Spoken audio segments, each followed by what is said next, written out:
Edmonton Sports Talk. My God, I loved it. My name's Jay Milne. #Blue. Our sports update deliverer, the Koob. I'm Zachary Kubusch, and you're up today. You know what, Reid? You might be on this. All right, here's what's going on in the Nasty Chapter.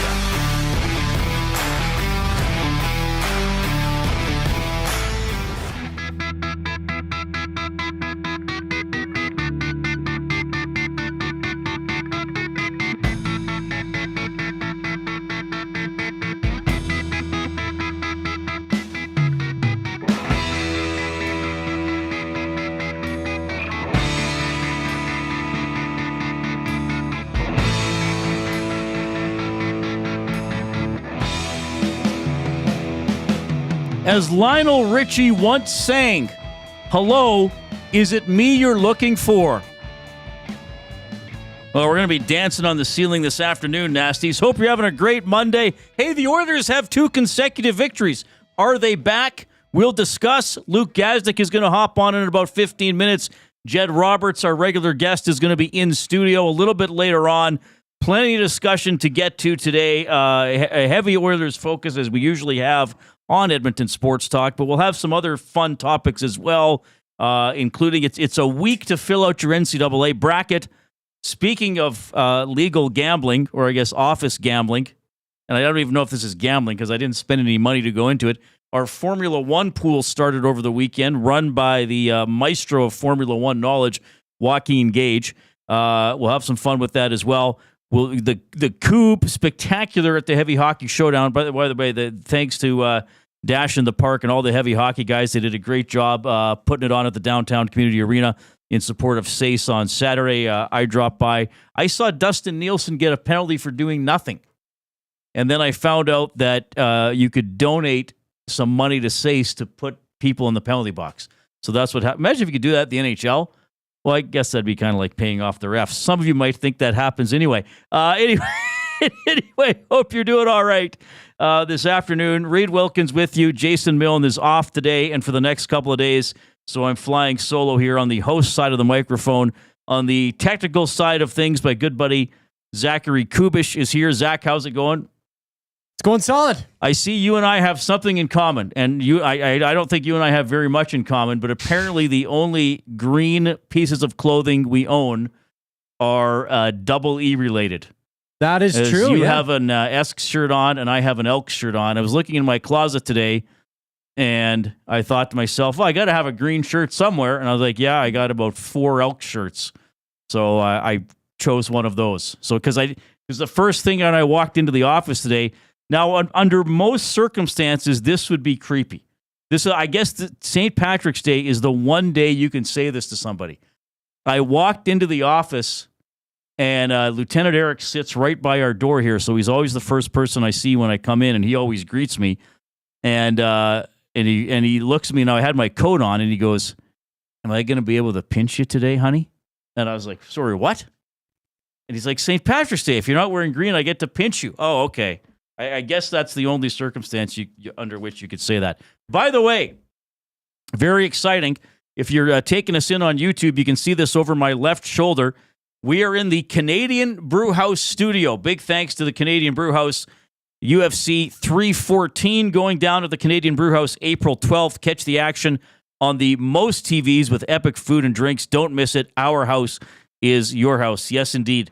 We are in the Canadian Brewhouse studio for the Reid Wilkins Show with Jason Milne. By the way, always happy to hear from you. If you'd like to send me an email, and I've already received a couple today, the address is reid@edmontonsportstalk.com.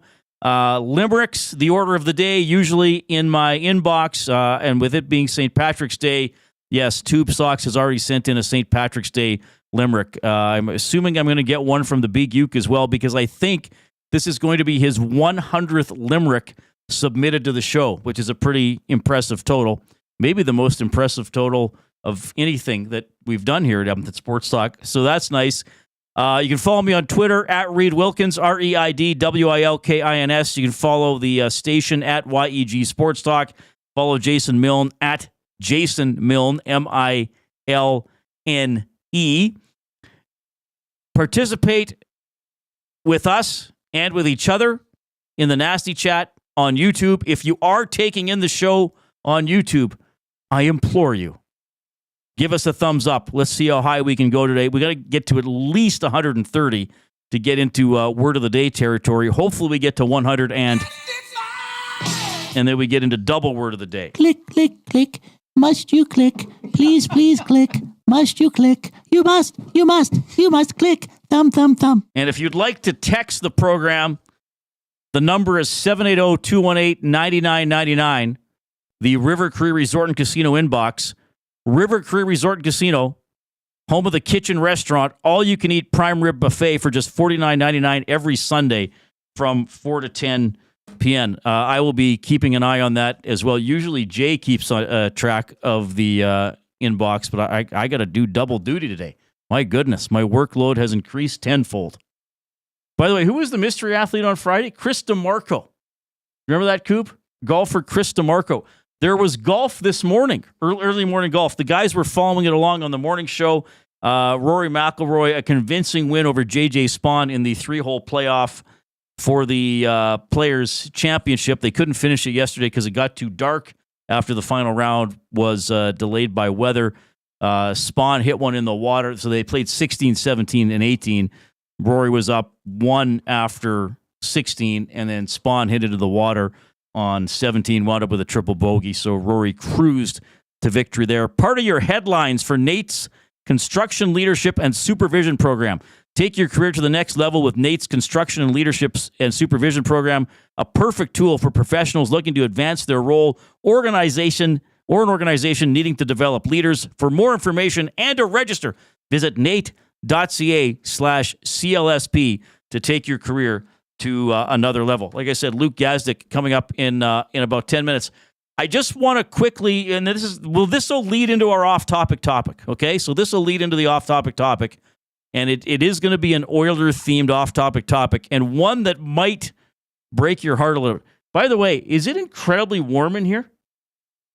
Hernan, was it incredibly warm in the studio today? Yeah, what's the temperature at on the thermostat, if you don't mind checking? Sorry, Hernan. Why is it so warm in here? I changed it too. I changed it to like 20 when I came in. When I came in, it was 24 degrees. Colder. We need it colder, or I need a big block of ice upon which to sit. Anyway, yes. All right. Very warm. But what's it going to be like in the summer? It's like -2 outside. It was bad in the summer. Well, it got pretty hot. There was fans rolling and stuff like that. We're going to need some industrial strength fans. Well, I'm your number one fan. I'm your biggest fan. We could hire people to hold the big, the waft, the wafting fans. Yeah, and that'd just have them beside us. Yeah, maybe instead of like a street team, we got that. So, Koob, you played in the Heavy Hockey Showdown. No, you did something. First of all, I was there. I wasn't there the whole time. I was there for about an hour. I saw because the ice was being flooded when I showed up. So I think I saw the first half. Was it halves or periods? How'd you guys do the timing? So there was 2 separate games. Just each game had 2 periods of 18 minutes, 36-minute games. So I saw the first period of the second game, the first half of the second game. So I did not see your exploits live. No. But I did see a little bit of video. And first of all, very impressed with your hockey ability. You're a solid skater. You got a good attitude. You're having a good time out there. Always. So, I know you told this with Hernan and Gager, but just for people who missed it, or just to set this up again, what were the circumstances of you getting 2 penalty shots? Someone purchased those for you? That's exactly what happened. Okay, and the money went to Sace. Yeah, $150. And this is the same way Dustin got a penalty. Because I was talking to Dustin on the bench, and the ref came up and said, "Dustin, you got a penalty." And I'm like, "He got a penalty for talking to me?" Mm-hmm. Like, they had delay coupons, of game? Basically, that they could redeem it's kind of like in a golf charity, you buy a mulligan or you buy a string, and you can cut it off, and it counts as the putt being made as opposed to having to do it. All right, so if you're on YouTube, you can watch this. If not, I'll describe it as we go along. So did you take both penalty shots? I took both. And how did you do?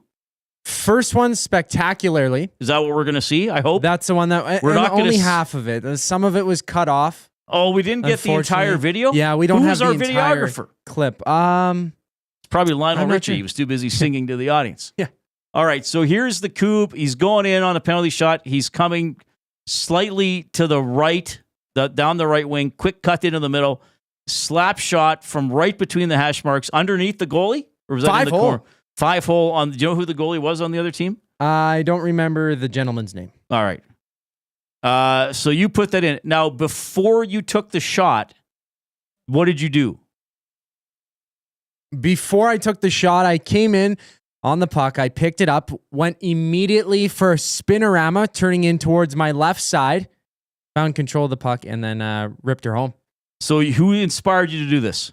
A man by the name of Linus Omark. All right. I think it was it Linus? I think it was Linus. Linus? My apologies. Yeah, definitely, Omark, definitely for sure. Definitely wasn't what you said, my young friend. But I know you probably weren't born when he played in the NHL.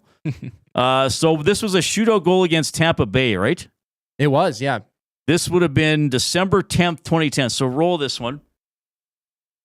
So this was Omark against Tampa Bay, December 2010. Yeah, did a spinorama as he got the puck at center ice. Now he kind of did a little bit of a delay, and then slapped it under the goaltender. Crowd was going nuts. Omark, I guess that would be pretty much his highlight as a member of the Edmonton Oilers. So that brings us to our off-topic topic for William Huff. Since 1952, William Huff has provided industry-leading advertising solutions for thousands of valued clients. Their unparalleled customer service, combined with decades of industry expertise and a desire to make every job the very best it can be, is what they call the William Huff Advantage. Visit their website at williamhuff.com or give them a shout, 780-454-4536. I want a list here. I want your 3 stars, okay? Post in the nasty chat. Email me, read at edmontonsportstalk.com, or text the River Crew Resort and Casino inbox, 780-218-9999. I want your 3 stars. Most overhyped Oilers of all time. So you're for the off-topic topic for William Huff, the 3 Oilers who most failed. That's a great way to put it. Who came up the shortest, I guess, when in terms of living up to the hype. I think Omark would be one for me. I was talking to Matthew Awanek off air about some of the guys I would list, but I don't want to influence anybody's input here, so I won't mention any other names. But I want your in all of Oilers history. Well, you can even include WHA players as well, though I won't know those as well. But who are your 3 Oilers who were most overhyped? So it looked like they were going to be good, and they really didn't do anything. I could think of a few. There's definitely a handful of players that you There's could go definitely through, a right? handful. This isn't the most positive of lists. For a guy that tries to be positive, I come up with some awfully mean-spirited stuff. But I think Omark would probably be on there. So the off-topic topic for William Huff, who are your 3 most overhyped Oilers or players who failed to live up to their perhaps overly lofty expectations, but who didn't live up to their expectations? Penner's Pancakes has already put in a list. Number 1, Nail Yakupov. Number 2, Robbie Schremp. And number 3, Jason Bonsignor. So keep those coming. We'll have an informal winner by the end of the show. You know what else we're going to have an informal winner on? I guess we kind of have a second off-topic topic today. It's St. Patrick's Day. So on Twitter, and you have about 20 to 25 minutes left to vote here in the quarterfinals. We're voting for your favorite Patrick on St. Patrick's Day. I randomized, me and Joaquin Gage helped, came up with 8 people named Patrick, who hopefully most, if not all of you, know these people. And then we got quarterfinals, and then we'll do the semifinals starting around 3:40 for the 4:40, and then we'll do the final from 4:40 to 5:40. So the quarterfinal matchups are Patrick Dempsey against Patrick Kane. Patrick Dempsey, he was in them, wasn't he in Can't Buy Me Love? Remember that movie? You probably don't, Koob. No. What's the show? Is he still on, what's it called? Grey's Town? The doctor show? Grey's Anatomy? Grey's Anatomy. He's still been on running that? for 20 years. I'm not sure. Is he McDreamy? McSteamy? He's one of those. Probably, yeah. Sure. Koob's just going along with it. The second quarterfinal, Patrick Duffy versus Patrick Stewart. So Bobby Ewing against Captain Picard. Matchup number 3, Patrick Waugh against Patrick Swayze. And then the fourth one, I won't give the percentages right now, but I will say at the moment, this is the most hotly contested quarterfinal. Patrick Ewing against Patrick Mahomes. Okay, so you got about 20 minutes to vote. It's on my Twitter account, at Reid Wilkins. We're looking for your favorite Patrick. Dempsey versus Kane, Duffy versus Stewart, Waugh versus Swayze, and Ewing against Mahomes. I can't vote in my own poll, but I know who I would vote for. Make it so, number one. Did you pick up on that one? From Star Wars, right? I'm kidding. Yes, I picked up. Kelvin Picard. Yeah, well, Calvin, his name's not Calvin on the show. Captain. Captain. Do you know what his first name? Ooh, no, I do not. No. All right. No. This is... All right. Oh, the limericks are starting to come in. All right. We got to call a quick timeout. It's my good buddy Luke Gazdic when we get back.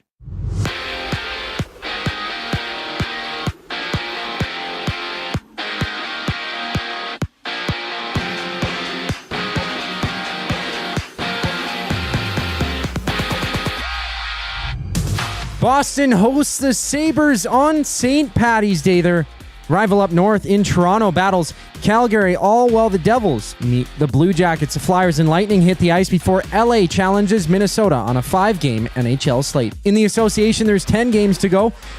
The Raptors meet the Suns. Washington visits Portland. The Pacers face the Timberwolves while the Heat battle the Knicks. And for the Mavs, Anthony Davis makes his way to the G League after he continues to recover from a lower body injury. He's only seen one game with his new team in Dallas. The former Laker missing the past 6 weeks of play since he was traded. And the Jays dropped a 4-2 decision to the Phillies. Max Scherzer reported that he has continued pain in his right thumb after he hit 50 pitches against minor leaguers earlier this morning. The 40-year-old underwent an MRI last week that saw no structural damage to his pitching arm. On the ice, Canada's Rachel Homan got past Denmark's Madeleine Dupont 9-3 in the LGT World Women's Curling Championship. This sports update is brought to you by Windsor Plywood Leduc, locally owned and operated, serving Leduc and surrounding area since '93. They have doors, flooring, baseboards, and of course, they got plywood. Go see the knowledgeable staff today at Windsor Plywood Leduc. On the other side of the break, Luke Gazdic joins Reid Wilkins. I'm Zachary Kubusch, keeping you up to date. Missing the course? The Canadian Ice House is here to keep your skills sharp. TrackMan golf simulators are open. Real golf action right in downtown Edmonton. Don't let the off-season slow you down. Visit us in-store or check out thecanadianicehouse.com for all the details. GCL Diesel has been serving oil country since 1972. From diesel cars to SUVs to pickups. From farm tractors to school buses to a big rig. From diesel generators to forklifts, GCL can test, troubleshoot, and repair all diesel fuel system components. Whether it's injectors, pumps, turbos, filters, or additive, GCL has the parts you need to keep your diesel running the way it should. For genuine diesel parts at wholesale prices, visit GCL Diesel in the West End or online at GCLDiesel.com. GCL Diesel. Diesel understood.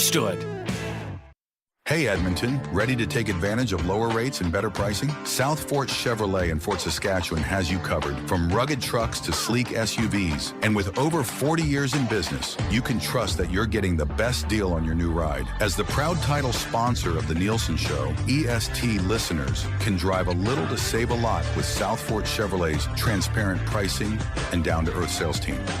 Visit us today in Fort Saskatchewan or online at southfortchev.com. Do you have pets? Horses? Chickens? Did the place you used to get your feed recently close down? Have no fear. Clover Bar Feeds is here. Whether it's dogs, cats, horses, or chickens, Clover Bar Feeds has you covered. Offering a large variety of food and feed, you can trust the experts at Clover Bar Feeds. They've been family owned and operated for over 60 years. This means you can expect nothing less than top-notch service and selection. Come visit them at 200 Portage Close in Short Park or visit them online at cloverbarfeeds.com. It's time for a wing throwdown at the Canadian Brewhouse. Fuego Verde versus Honey Blaze. Who's got the best flavor? Come taste the heat and get your wing fix anytime. Plus 69-cent wings all day Wednesdays. The Canadian Brewhouse. Our house is your house.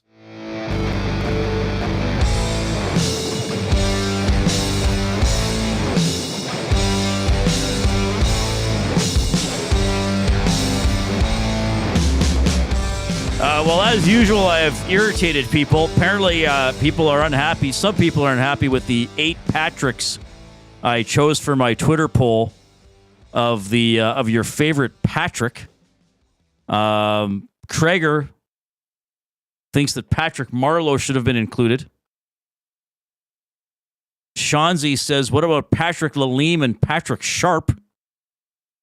And Brelando says, no Patrick from SpongeBob. What a sham. That's the first one I thought of. Patrick Starr. Okay. Well, these are all real people. A lot of submissions for my off-topic topic for William Huff. Your 3 most overhyped Oilers, or Oilers who didn't live up to the expectations. Mike, the Michigan fan, has Yakupov, Piarvi, and Griffin Reinhart. That's an interesting one. Jason in Leduc says Victor Arvidsson, Milan Lucic, and Jesse Belanger. Mark from Hope says Yanni Rita and Justin Schultz. He only has 2. Yakupov is showing up on a few lists here. Yakupov, Bonsignor, Puljujärvi, Yakupov, Bonsignor, Shrimp all coming in. One guy who always lives up to the hype is Luke Gazdic checking in. Luke, how are you doing? That knows how to transition, hey? Yeah. I know. I don't know if you heard earlier. I was joking. I know this is an awful off-topic topic to bring up disappointing Oilers. But so is that what it is? Most disappointing Oilers, man. Or Oilers who most didn't live up to the hype. You know, like because the Koob, Zachary, who you always sign off with, did a spinorama shootout goal like Omar in 2010. So Omar was like, "Here's our dynamic player." Well, I mean, you played. Did he with score? Yeah, he scored. He slapped it under the guy. Oh, he scored. Nice. So you played with Yak though. I always felt a little bad for him. I don't know why, because a lot was expected of him, and it just never clicked. You know what? I felt that too, and he was there all 3 years I was there, if I'm correct. Maybe towards the end of the 3rd year, he was gone. You know, he was just a kid, man. Like, he was honestly so young. He was a little, emotionally immature, maybe not ready for that level of hockey. His talent and skill was off the charts. He just needed someone to get through to him. And that's what I could see the most was none of our coaches could really, get through to him. He wanted to do things his own way, but he was genuinely and generally day to day, really nice kid. Well, remember there was that story. I think you were on the team at the time. Remember, he got a homeless person a meal and a jacket or something like that. And if you just went up, and he used to give out if he broke a stick at the rink, he'd hang on to it and he'd give it to fans on the street, stuff like that all the time. I thought he was pretty cool. He was not, like I said, he was a nice kid. He just needed some direction, man. Maybe now in hindsight, this is easy in hindsight, but I mean the team was quite poor at the time, as you remember. So these number one picks doesn't help when you're on a losing team, man. Yeah, maybe he was the number 1 pick that needed to stay in junior for a year or something like that after Hall and Nugent Hopkins came in right to you're right. And you know what? Maybe even some time in the minors, right? It just doesn't look great for a first overall pick going down and riding the bus for a while, but I've talked to you about that before. Everyone should have to play 100 games in the AHL just to see what they have when they get up there, and even just to get some confidence and pace of play in pro hockey. I think it's so beneficial, but I understand how that would have looked sending Yak to Bakersfield or Oklahoma City, wherever it was. I wonder too, and I know we didn't talk about this, but now it's got my brain kind of going.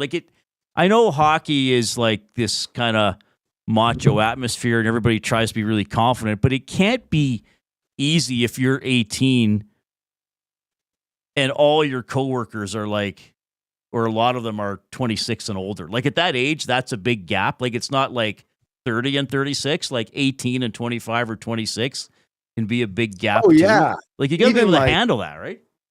Oh, for sure. I was 20 when I entered pro hockey, and I went from living in a billet house with 2 of my teammates, surrounded by guys my age, to having a 37-year-old captain with 3 kids. I was one of the youngest guys on the team. Everyone had kids, and I was just this is wild. It was just such a different life that you're thrown into. And I couldn't even imagine being 18. I wasn't ready to get 20. And I couldn't even imagine 2 years earlier than that, because it's a tough adjustment.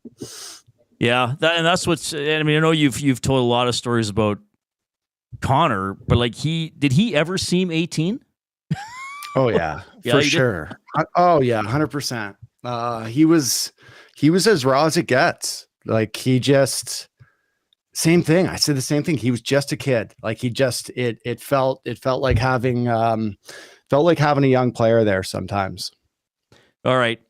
Before we dive into the Oilers on the ice, I do want to ask you another locker room themed question, not about age disparity and maturity regression. Yeah, let's go. The NCAA tournament actually starts tomorrow with the play-in games. There's a whole bunch of brackets printed out by the printer. Maddie started one. It's free, so it's like, of course I'm going to a free one. My buddy I went to Nate with, this would have been in like 98. He's been doing a pool every year since 1998. It's $10 to go in, so almost free. Yeah. So how is this handled within a dressing room? Like, is there an NCAA pool guy? Or maybe it's too busy if the team's on the roam. It's like we can't fill. Like, what happens with the NCAA bracket in a dressing room? No, every single team I played on in pro hockey, from the AHL to the NHL, we have, we designate somebody. Somebody ultimately wants to do it and wants to be like the commissioner. Usually guys generally didn't, because you had to print out all the sheets and keep the points tallied. But then towards the end of my career, you can do it on apps now, right? Where guys just sign in. But yes, everywhere I played, we did it, including Edmonton. I'm trying to think if we had a guy that was like the guy. It was Halsey really liked that stuff. Halsey did March Madness. Halsey did the Masters pool. He was like, commish or the top dog, whoever did all the scheduling. And if there was any, arguments or whatever it may be, Halsey took charge of that stuff a lot. I never won. I love that though. It was one of my favorite times of the year. Joey Moss always had one too. All the trainers, everyone from medical to equipment. It was a blast. So okay, so everybody would go in $100. I think it's $100 an entry. So the players wouldn't do their own. That was perhaps higher stakes, or everybody was together. No, everyone was together. I think, yeah, most of the teams that I'm thinking of did it the same way. Yeah. No, there was not. I mean, there was some side action going on always. Wherever you have that, it's going to happen. But generally, like, we wanted everyone to be involved. Like, yeah, even coaches had, everyone. It was great. All right. And so then, but it was still on paper when you started. Oh, yeah. Yeah. Pen to paper, and Taylor Hall kept track of it.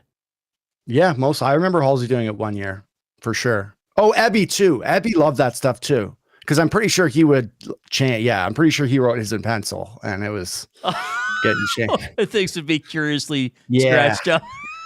Yeah, he had all the Cinderella stories. That's amazing. I just wondered about, because so many offices do it, and the one great thing about the one, my friend, his name's Mark. We went to Nate together. He works in Calgary now. We actually worked both of our first jobs were in Lloyd, oddly enough. Like, he does a great job keeping it at $10. So first of all, because the entry fee can scare people away, right? If you don't know anything about it and you go up to the person in the office and they're like, I'm not spending $100 for something I know nothing about. But if you go to somebody and say it's $10, and if somebody says I don't know anything about it, Mark always says nobody knows anything about it. Even the experts, no one knows what they're doing. There was always a couple guys every year that thought they were like doing their research and whatever, coming in and think they were like, nobody knows. Nobody. So I'm very pro for all that. You're right. 10 is a little bit of an easier sell. All right. Let's get to this is just like the old times, eh? Just you and me. Yeah, Jay's off today. So it's just you and me shooting the breeze. 1v1. I think you were the first. I think you were the first regular hit I did, Reid. Like, once I retired and once I jumped into this thing, I think you and me were the first one I did, like, on a regular basis. I think so, because I don't even know if you were full-time at Sportsnet when you started coming on Inside Sports. No, I think I was still just doing some regional intermission stuff. Yeah. Well, I interviewed you right after you retired. Look at us now. Yeah, it's pretty. I interviewed you right after you retired. And I must have gone through the Players Association to get you on, because I wouldn't have had your number then. Yeah, I don't know how that happened, but I don't know. Or I just found you somehow, Luke. It's We're destiny. thankful it did. You remembered We're me, which thankful was it did. nice. I remember you were actually like, oh yeah, I remember Well, you were one of the good ones, right? Okay. You're one of the good ones. They're not all, there's a couple in there that I don't have regular hits with. Fair enough. We'll leave it at that. I don't know if I'm one of the good ones. I don't go out of my way to be mean to people, despite the off-topic topic today. Yeah, true. Well, I always have time for that. You know what? On a more seriously though, there were always a couple guys who would kind of stick around after. You have chats off the record here and there about everything, hockey and life. You were one of them. Louis was always around. Even Stoff. Stoff was always around, just shooting the breeze. So I remember that stuff for sure. Well, there's nothing wrong with being a human being. That's what I've learned. That's wild, hey? Yeah, it's not, you're allowed to.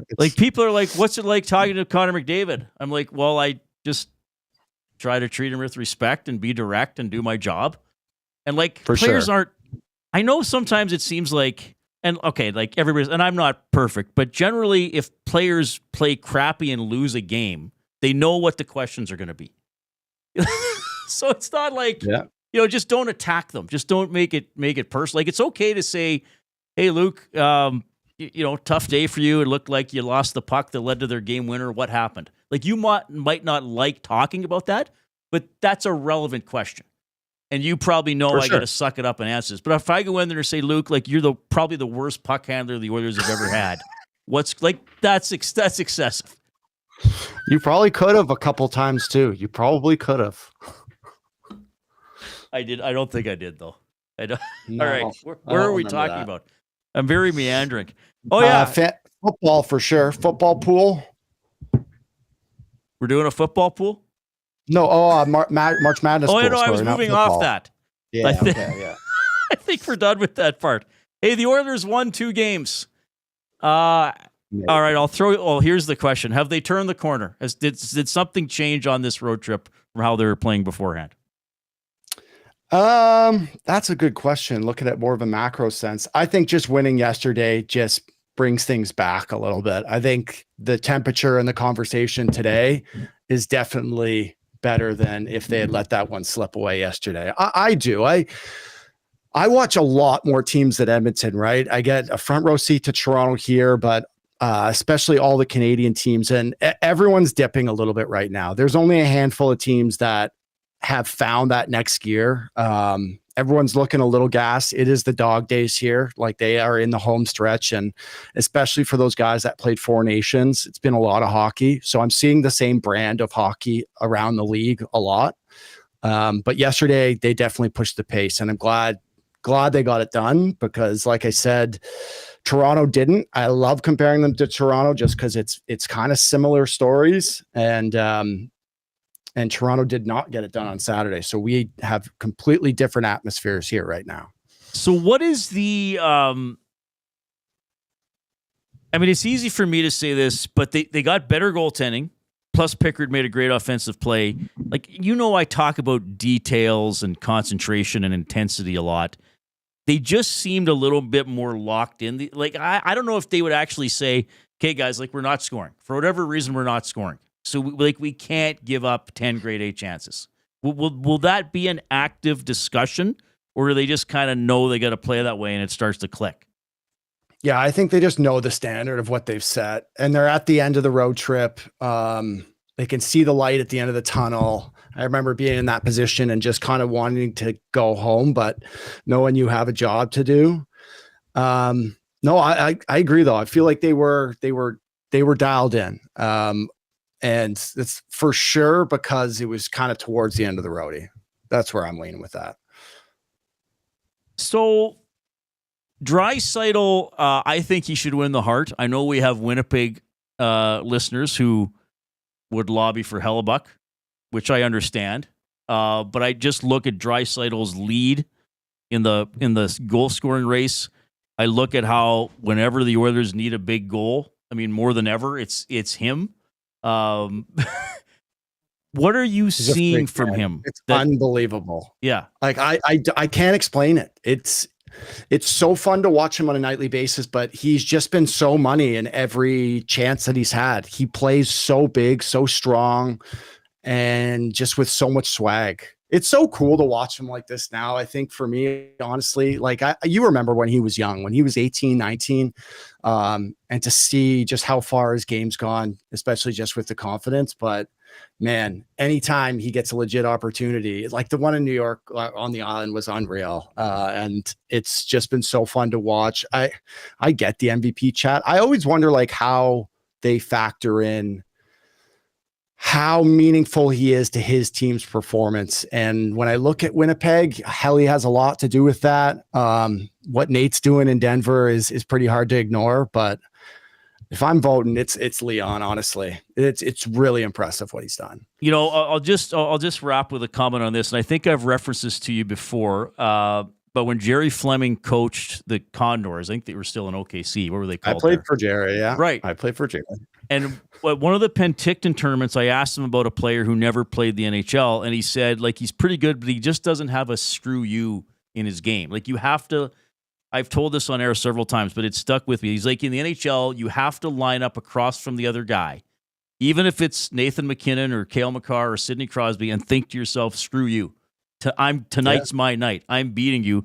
And when Draisaitl scored which one was it? He scored so many goals. But I was watching with my mom and dad, and I said, like, Draisaitl looks like he yells out "screw you" when he shoots the puck. You know, like yeah. That Islanders goal against the Islanders, that the slapper for the first goal, it's just like he's yelling out "screw you." And like he's mad at somebody or something.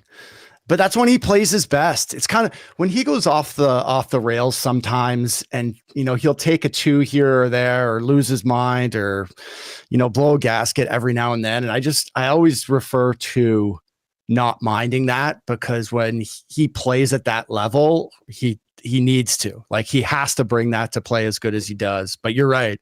It's like he's upset. He's angry at something every time he just launches into it. All right, Luke, another enjoyable appearance. You'll be on with Dusty next week, and then back with Jay and I in a couple weeks. What's on the tube for you this week? What do you have coming up? Tuesday, Wednesday, Thursday. Hockey Central on Tuesday and Thursday at 4:30 your guys' time. And Wednesday night hockey game is a good one. Colorado Avalanche are in town playing the Toronto Maple Leafs. One team's going one way, one team's going the other. Should be a good game with Nate Dogg in town. Okay. Luke, you're the best. I'm glad I didn't pick on you when I interviewed you 10 years ago. You didn't pick on me either. We're very kind to each other. All right, buddy. Have a good day. That is Luke Gazdic, the former Edmonton Oiler, now on Sportsnet. Check it in. Love chatting with him. As you can probably tell, we've certainly gotten along over the years. He's a great regular here on Edmonton Sports Talk. Yeah, Draisaitl's fantastic. And clearly Connor McDavid is still a special talent, but as we've talked about a lot, he doesn't seem at the level maybe he's been at in other years at times this year. And Draisaitl, for me, and we'll talk about this more in the Oil Understood, like when he gets the puck, I just expect something good to happen. Like I just expect he's taking it to the net. He's setting somebody up. He's going to make some sort of a dangerous play. I know he had that shot for 50 initially when the Rangers pulled their goalie. He fired a long one and missed the empty net. I would expect him to get the 50th goal tomorrow, because why wouldn't you expect him to score? Great stuff there from Luke Gazdic. We got the Oil Understood coming up. We're also going to look into a story about the rankings of NHL owners and where Daryl Cates came in. All coming up. Edmonton Sports Talk, your clear choice for Edmonton sports.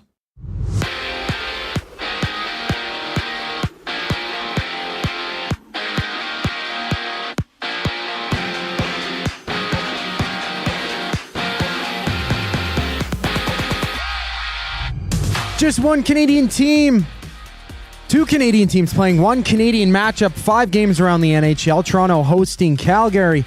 New Jersey meeting Columbus before the Kings face off against the Wild. And down south, former Giants pass rusher Aziz Ujulari has signed a 1-year deal with the Eagles. The Vikings released center Garrett Bradbury.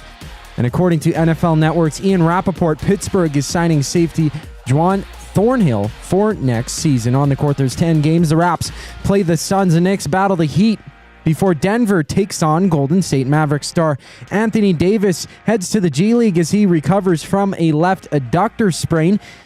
Davis has played just one game for his new team since he was acquired 6 weeks ago in a blockbuster deal that saw Luka Doncic become a Laker. In Toronto, the Jays lost 4-2 against the Phillies. Elsewhere, right-hander Max Scherzer continues to suffer his right thumb pain after he pitched 50 times this morning. However, the Jays confirmed that last week an MRI on Scherzer's pitching arm showed no structural damage. They also announced Jose Barrios will take the mound for opening day on the 27th. This sports update is brought to you by Find Edmonton. Find takes your unused furniture and home goods to help those moving out of homelessness. Get donations picked up or drop them off free of charge. Visit findedmonton.com or call them at 780-988-1717. The oil understood for GCL Diesel brings us back on the other side of the break. I'm Zachary Kubusch, and you're up to date. Get your fix every single game with the GCL Diesel Oil Stream pregame and postgame shows with Tom Gazzola and Hernan Salas. Whether it's breaking down the starting lineup, predicting key matchups, or diving deep into the game's biggest moments, Tom and Hernan are here to give you the best insight and analysis in the city. After the final horn, get the breakdown of every key moment, performance, and player reactions. It's your one-stop shop for all things game day. Catch the GCL Diesel Oil Stream pregame and postgame shows with Tom Gazzola and Hernan Salas, only on Edmonton Sports Talk, your clear choice for Edmonton sports. UFC 314 goes down at the Canadian Brewhouse on April 12th. Watch every knockout on the most TVs with epic food and drinks in the best atmosphere. Don't miss the action. The Canadian Brewhouse. Our house is your house. Gallo LLP is an Alberta-based accounting firm with expert chartered professional accountants in both our Edmonton and Sherwood Park accounting firms. Our experienced and innovative accountants provide financial advice that saves our clients money. Simply put, we help our clients protect their assets and grow their businesses. At Gallo LLP, they go beyond the numbers to ensure the continued success of your business. Reach out to Preet or John to discuss how they can help your business grow. Visit gallollp.ca today and see how they can help you take your business to the next level. Looking for quality building materials and friendly advice? Visit us at Windsor Plywood Leduc, family owned and locally run since 1993. From interior materials for doors, flooring, baseboards, and all the finishing touches to all you need for your outdoor projects like cedar lumber for decks and fences, plus all the plywood you'd need. Our full-time on-staff carpenter can help with anything odd-sized or custom, and from domestic hardwoods to exotic selections, we've got you covered. And if we don't have it, we'll track it down for you. Windsor Plywood Leduc. We're the experts you need to know. Missing the course? The Canadian Ice House is here to keep your skills sharp. Trackman golf simulators are open. Real golf action right in downtown Edmonton. Don't let the off-season slow you down. Visit us in-store or check out thecanadianicehouse.com for all the details.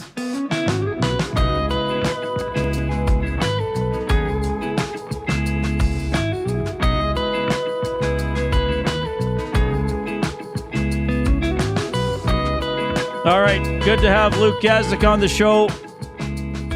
So he's on Edmonton Sports Talk every week, alternating between this show and the Nielsen Show. Love having Luke. Great storyteller, great analyst. St. Patrick's Day. I'm wearing green. Are you wearing green? If not, did you get pinched? I pinched Dusty when I came in this morning. He wasn't wearing green. Congratulations, Koob. Another notch in the old belt. We have our favorite Patrick poll on my YouTube account at Reid Wilkins. So the results of the quarterfinals, Swayze defeated... Oh, pardon me, that's the semifinal. The quarterfinals. Kane defeated Dempsey 63-36. Swayze defeated Patrick Waugh 63-37. Patrick Stewart routed Patrick Duffy 81-19. And Patrick Ewing edged out Patrick Mahomes 52-48. So the semifinals, Patrick Stewart against Patrick Kane and Patrick Swayze against Patrick Ewing. You got an hour to vote, and then we'll have the final before the end of the show in our highly, highly scientific poll. You can email Reid at EdmontonSportsTalk.com. Text the River Cree Resort and Casino inbox 780-218-9999. If you're in the nasty chat on YouTube, you can keep talking with us and with each other. If you're also there, give us a thumbs up. We're on a good pace here, but keep going. We want to get to at least 130. Everybody just go click the thumbs up right now. Good afternoon. I love when people come into the nasty chat and say good afternoon. Hello, good afternoon. Thank you for that. As we are in the Canadian Brewhouse studio, great to have them on board as the studio sponsor. We're talking about Draisaitl and his incredible season.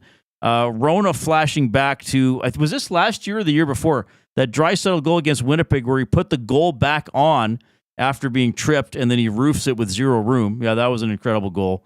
D-Rock says, I thought about throwing $25 on him to win the Hart Trophy at 25-1 before the season started. What are the odds now for him to win the Hart Trophy? I don't even know. They would be much lower than that.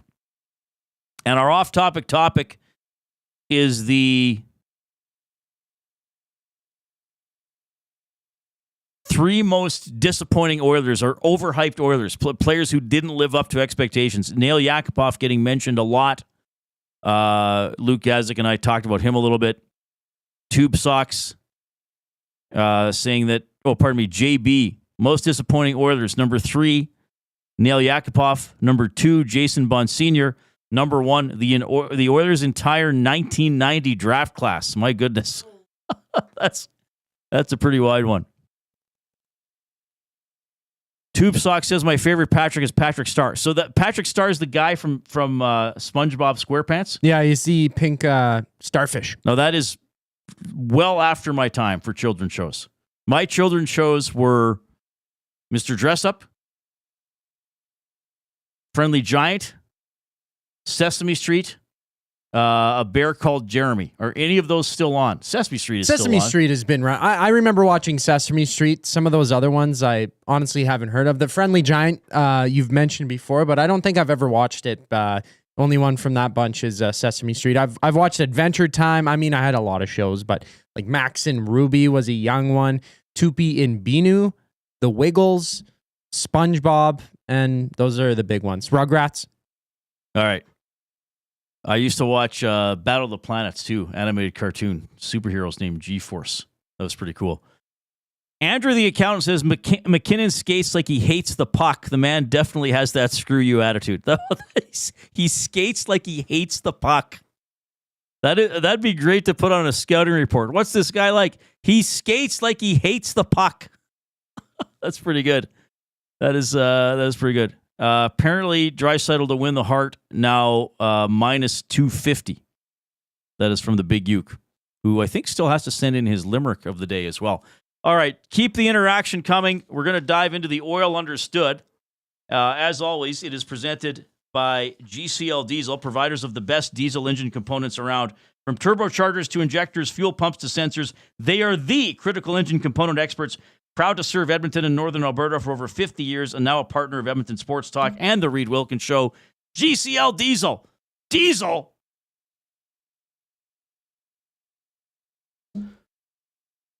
Understood. All right. Oilers have won 2 in a row. They are 39-24-4. They lead the Los Angeles Kings by 1 point for second in the Pacific Division, but the Kings have 2 games in hand. So when it comes to the points percentage, the Kings have the advantage, 623-612. Vegas, by the way, first in the division, 86 points, 4 up on the Oilers, 5 up on the Kings. The Kings also have 2 games in hand on the Golden Knights. According to Hockey Reference, the Oilers have a 99.3% chance of making the playoffs. According to another site that does magic numbers, the Oilers need 11 points to clinch a playoff spot. So 6 wins out of their remaining 15 games. Looks a lot more doable than it did last week. I know I was pretty down on the team's performance last week, certainly after the Buffalo game. Just thinking like, okay, well, they got to win probably 6 games to make the playoffs. Do they look like they can do it right now? Here's what I will say about the last 2 games. And I also on Friday, I pointed this out. I didn't think they played terrible against the New Jersey Devils. I just think they didn't finish some chances. They made some mistakes in their own end. They didn't get a save or two that they needed along the way, especially on those screenshots, and they lost the game. But I thought the New Jersey game had some positive elements to it. And then they play the Islanders, and I was at BP Westgate for the second and third period of that game because Tom and Hernan were doing the show from there. I actually hopped on the postgame show with Tom for a little bit. And, a lot of you were there, a lot of nasties, a lot of listeners. And it was a very tense vibe. And I even remember thinking to myself during that game against the Islanders, I thought, my goodness, this feels a little bit as if it were a playoff game, which I know is a little bit absurd because the Islanders are highly unlikely to be in the playoffs.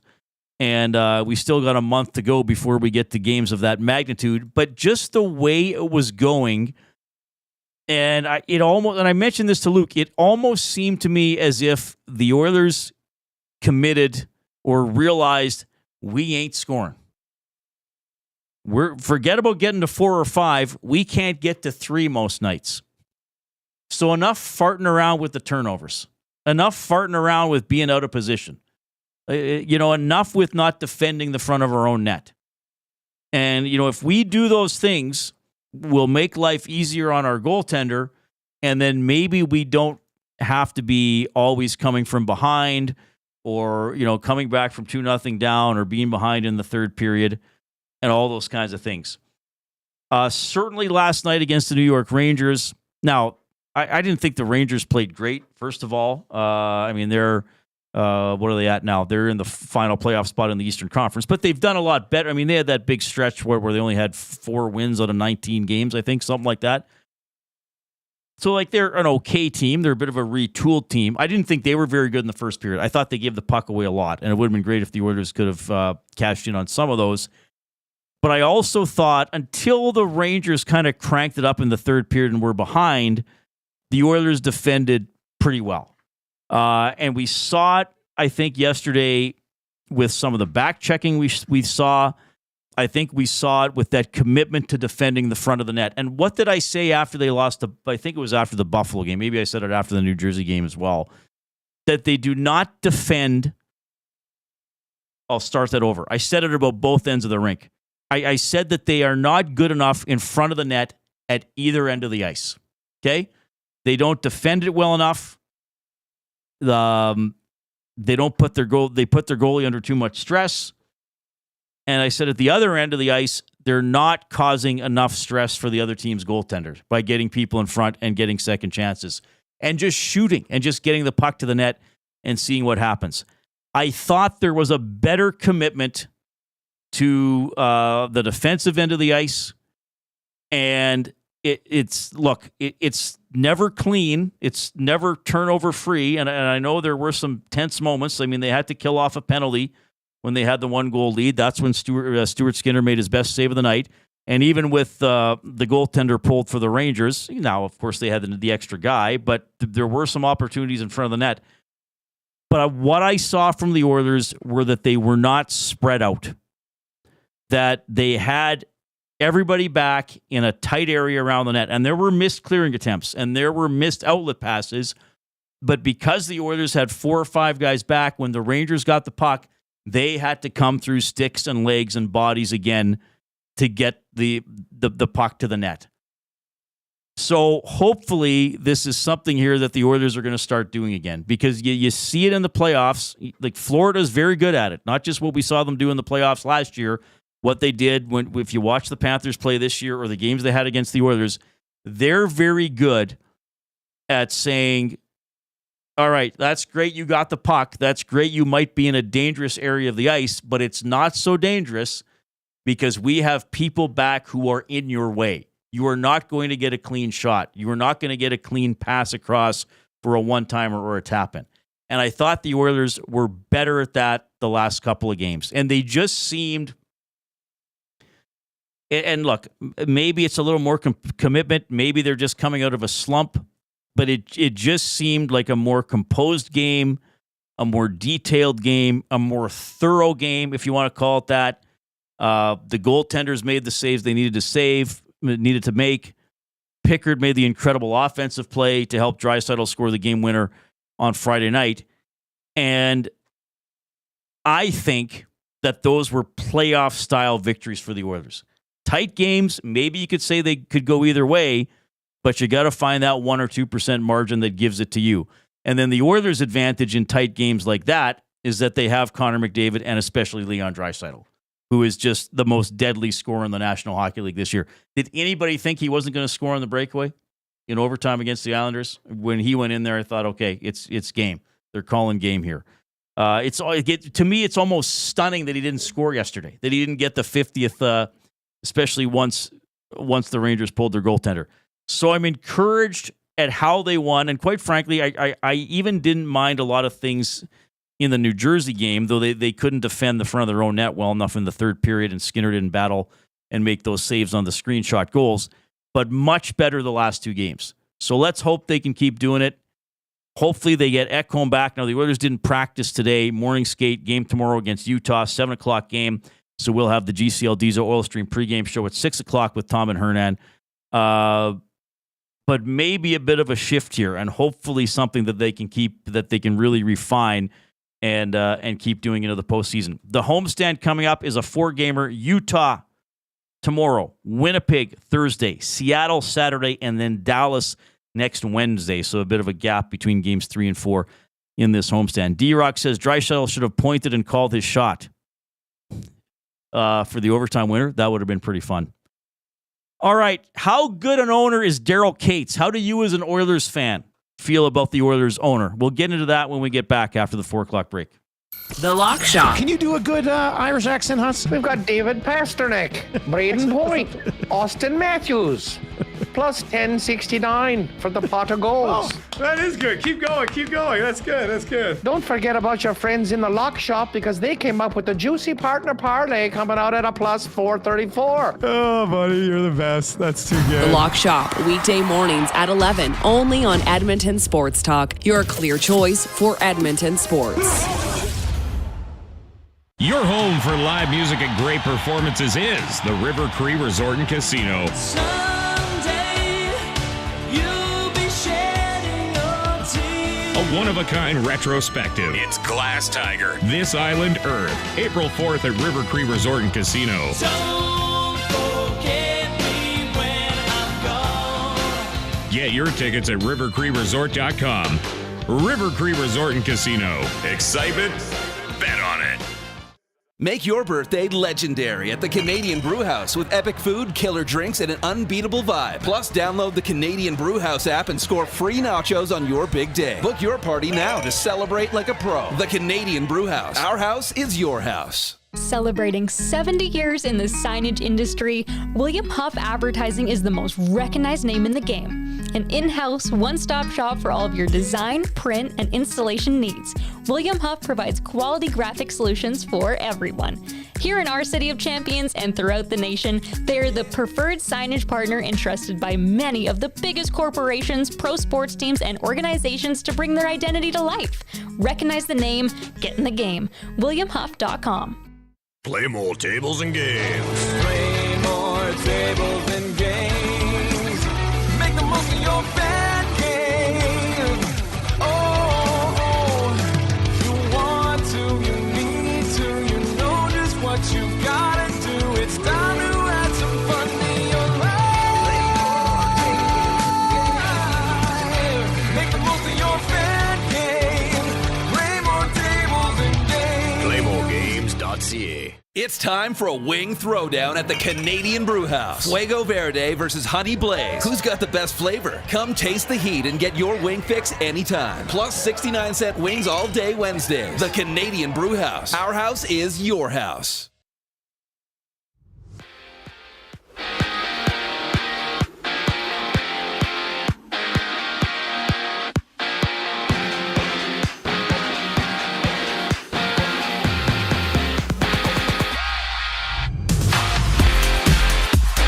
Five games. The NHL slate. The Flames challenge the Leafs. Philly hits the ice in Tampa Bay while the Bruins take on the Sabres from Boston. And ESPN's Shams Charania has reported that Paul George is out for the rest of the Philadelphia 76ers season. He's battling a left adductor and a left knee injury, resulting in George being ruled out for 6 weeks. Mavericks star Anthony Davis is recovering from his own adductor injury. He reports to the G League as he ramps up for his return to play. He's been out for the past 6 weeks, only seeing one game with his new team since being dealt from LA in a trade that saw Luka Doncic become a Laker. And on the court, Toronto visits Phoenix. The 76ers and Rockets go at it before the Spurs play the Lakers, having 10 games on tap. And down south, former Giants pass rusher Aziz Ujulari has signed a one-year deal with the Eagles. The Vikings released center Garrett Bradbury.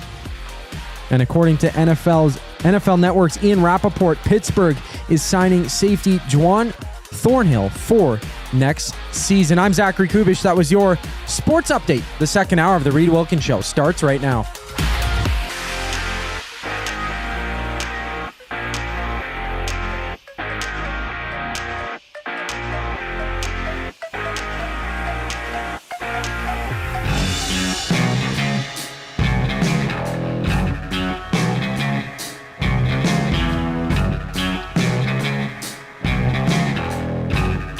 All right, hope you're having a great afternoon. Jason Milne is off today. Reid Wilkins with you. Zachary Kubusch is your sports update deliverer, a technical producer, all here in the Canadian Brewhouse studio.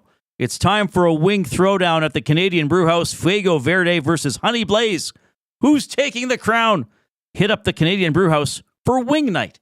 Our house is your house. Great to have the Canadian Brewhouse on as the presenting sponsor of the studio for the Reid Wilkins Show. Excellent stuff there. I want excellent stuff from you on YouTube. Give us the thumbs up.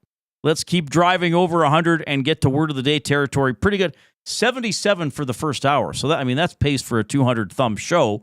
But let's just keep the immediate goal of 100 in mind. Click, click, click away. And then we'll keep building towards 130. Jay Milne is away today. Like I said, he'd be very disappointed if we didn't get at least one word of the day. Are you doing the word, Koob, or did somebody else? Oh, sorry, he's eating. Sorry, Koob. Koob's having Koob's eating some mussels. Koob's having like mussels in sort of a garlic olive oil sauce. He's eating some mussels. The big mussels guy. 780-218-9999 is the River Cree Resort and Casino inbox. River Cree Resort and Casino, home of the kitchen restaurant. All you can eat surf and turf for just $59.99 every Friday. That is from 4 to 10 p.m. The off-topic topic presented by William Huff is give us 3 overhyped Oilers or Oilers who failed to live up to the expectations. Hersey writes in. He says, I have some overhyped Oilers, but not the obvious ones. He has Magnus Payarve, Kyler Yamamoto, who did have a 20-goal season, don't forget, and Tyler Benson. Taken near the beginning of the second round. Last I heard, is he still with the Henderson Silver Knights? I don't know if he is or not. Let me do a quick hockey DB on Tyler Benson. He is playing, according to this, he is playing in Sweden. Okay. He was with Henderson last year. Also, we have a limerick, buddy. We have a limerick from Calgary Glen. I think I know who this is. This is a good one, Coop. First of all, he says, Happy St. Paddy's Day. Here's the limerick. At the Heavy Hockey Showdown, I met the finest man in town. His name is Reid. I nearly peed, which would have made him frown. Well, fair comment. If I knew that someone urinated upon meeting me, I would frown. Well, I'd be quite surprised and maybe a little disgusted. Maybe a little curious about your bladder control. Usually I don't think about people's bladder control. I sound like I'm doing a commercial. Hi, I'm Reid Wilkins. I don't think about your bladder control unless you urinate upon meeting me. In that case, yada, yada, yada. Finish the commercial yourself at home. But yeah, keep giving us those thumbs up on YouTube. We'll get to the word of the day a little bit later on. Jed Roberts is going to join us in studio a little after 5 o'clock this afternoon. Always good to have Jed pop in to talk about whatever guy who follows the Oilers and the Elks and a lot of local sports, a lot of sports in general. So we always have a good chat with him. Koob, are you going to enter any sort of NCAA pool? Fill out a bracket of any kind? I did one. I got an email from Mr. Matthew Iwanek, but other than that, around the office is the only time I will be entering a NCAA pool. All right. I love entering NCAA pools because it's fun to follow along. And this is the great thing, and Luke and I were talking about this a little bit. The beautiful thing about NCAA pools is that they outright tell you who's going to win. This seed is seeded second, or this team is seeded second. This team is seeded 15th. That's a pretty wide discrepancy. Yeah, but like the first Pick days, the number right? two. Yeah, Well, sure. it's easy to. But that's and- the thing. Then once, because on only one occasion has a 16 beaten a 1. 15 over 2 has happened. Mhm. And then there's usually a 12 over a 5, a 13 over a 4, sometimes a couple. I get it. But really, just we should do that. We should do a pool just as what do you call it? Not a placebo. What do you call that? An experiment where you have like the standardized one or the safety one. But what if you just picked the favorites? Would you win? Yeah, like almost a testing ground just Yeah. to see the percentages. Yeah, Yeah, like if you just picked the favorites, would you win? I You'd be it more depends on likely the year. to, right? Depends, Yeah. It depends on how many upsets and when they are. Last year there was a big one. I don't remember the exact matchup, but I remember everybody being shocked about it. It was like a 2-15 kind of range there. Second seed losing to Was the there 15th a 15? seed, right? It might have been a 15 over a 2 last year. Yeah. A baseline. That's what we need from the Big Uke, who is a molten, manly mound of magma and very intelligent as well. So you're going to go in well, it's not an office pool. I guess Iwanek started it. You're going to go in that through ESPN. I have to fill out my buddies by hand and scan it and email it back to him tonight. I like the physical one for sure Yeah, it's because you fun can't filling it change out it. by It's hand. not penciled in like Gazdic was saying about Taylor Hall that he might, pencil it in here and there. Right. Right? Yeah, he was really into it, but you can't change it. But you can't change it's a fun thing because you really don't have to know anything about college basketball. You really don't. You could put this on someone's desk and say, I'll show you how to fill it out. Pick whatever team you want. Pick the better team. Pick the state that you visited. Right. Here's the team names. Pick by team names. That's what I did. Yeah, You I got picked Drake last year. Probably just as much a chance as anybody. Drake University, by the way, is not named after Drake, the performer. Really? No. Yes, I knew really. that. I knew that, but I picked it just for fun. That would be incredible if it was. But no, I'm pretty sure it isn't. One day he might have a school named after him with all the money he has. Well, one day. One day. Jasmine would like that. Did Jasmine go to the game last night? She did, yeah. I think She was she at did, MSG. Mhm. She was lower bowl. I saw on her socials there. Seemed like she enjoyed it, bottle service and all. Am I overrating the Oilers? Am I too encouraged? I'm often accused of being too negative, which I don't think I am. Am I too encouraged by their performances? I think they put a lot together these last 2 games. I really do. And I think they do as well. I don't think you're over hyping them really entering this week because of their 2 performances on the Long Island and against the Rangers. It's just, it's hard to gauge this team this entire season. It's kind of they've been on and off at certain points and they've been trying. They look like they haven't been trying, but these last 2 games have probably been their most solid back-to-back performances that anybody's seen in a while, keeping the goals right? against to 1. That's a big I think one. keeping Yeah. the goals against to 1 in both games and maybe recognizing, okay, we can't score. For whatever reason, it's not going in. Now, I think some of that is, as I've mentioned, they haven't been good enough at getting to the net. And I think that's still a little concerning. Like, is that just a slump, a little bit of an off time, or do they not have players who are capable of getting to the net? Like you got to have the size and determination to do that. But what I liked is they kept shooting. They kept trying to get the puck to the net. And I thought, let's face it, they got some puck luck on the Arvidsson goal. Gager didn't think that was tipped by the Rangers defenseman. I thought it was. I thought it went off the Rangers defenseman's stick and then went right under the bar on Shesterkin. But Gager also said he didn't think it was tipped, and he said that's a good place to shoot. Like, put it right by the goaltender's ear, and it's kind of hard for him to get a piece of it unless he's going to put his head in it. But I thought there was a little bit of puck luck on that goal. McDavid actually got into the slot and shot the puck as opposed to looking for a pass on the third goal. And then what can you say about the old warhorse, Corey Perry, on the power play? Camped out in front, great, athletic play, great hands, flipping that puck in while he was on the ice.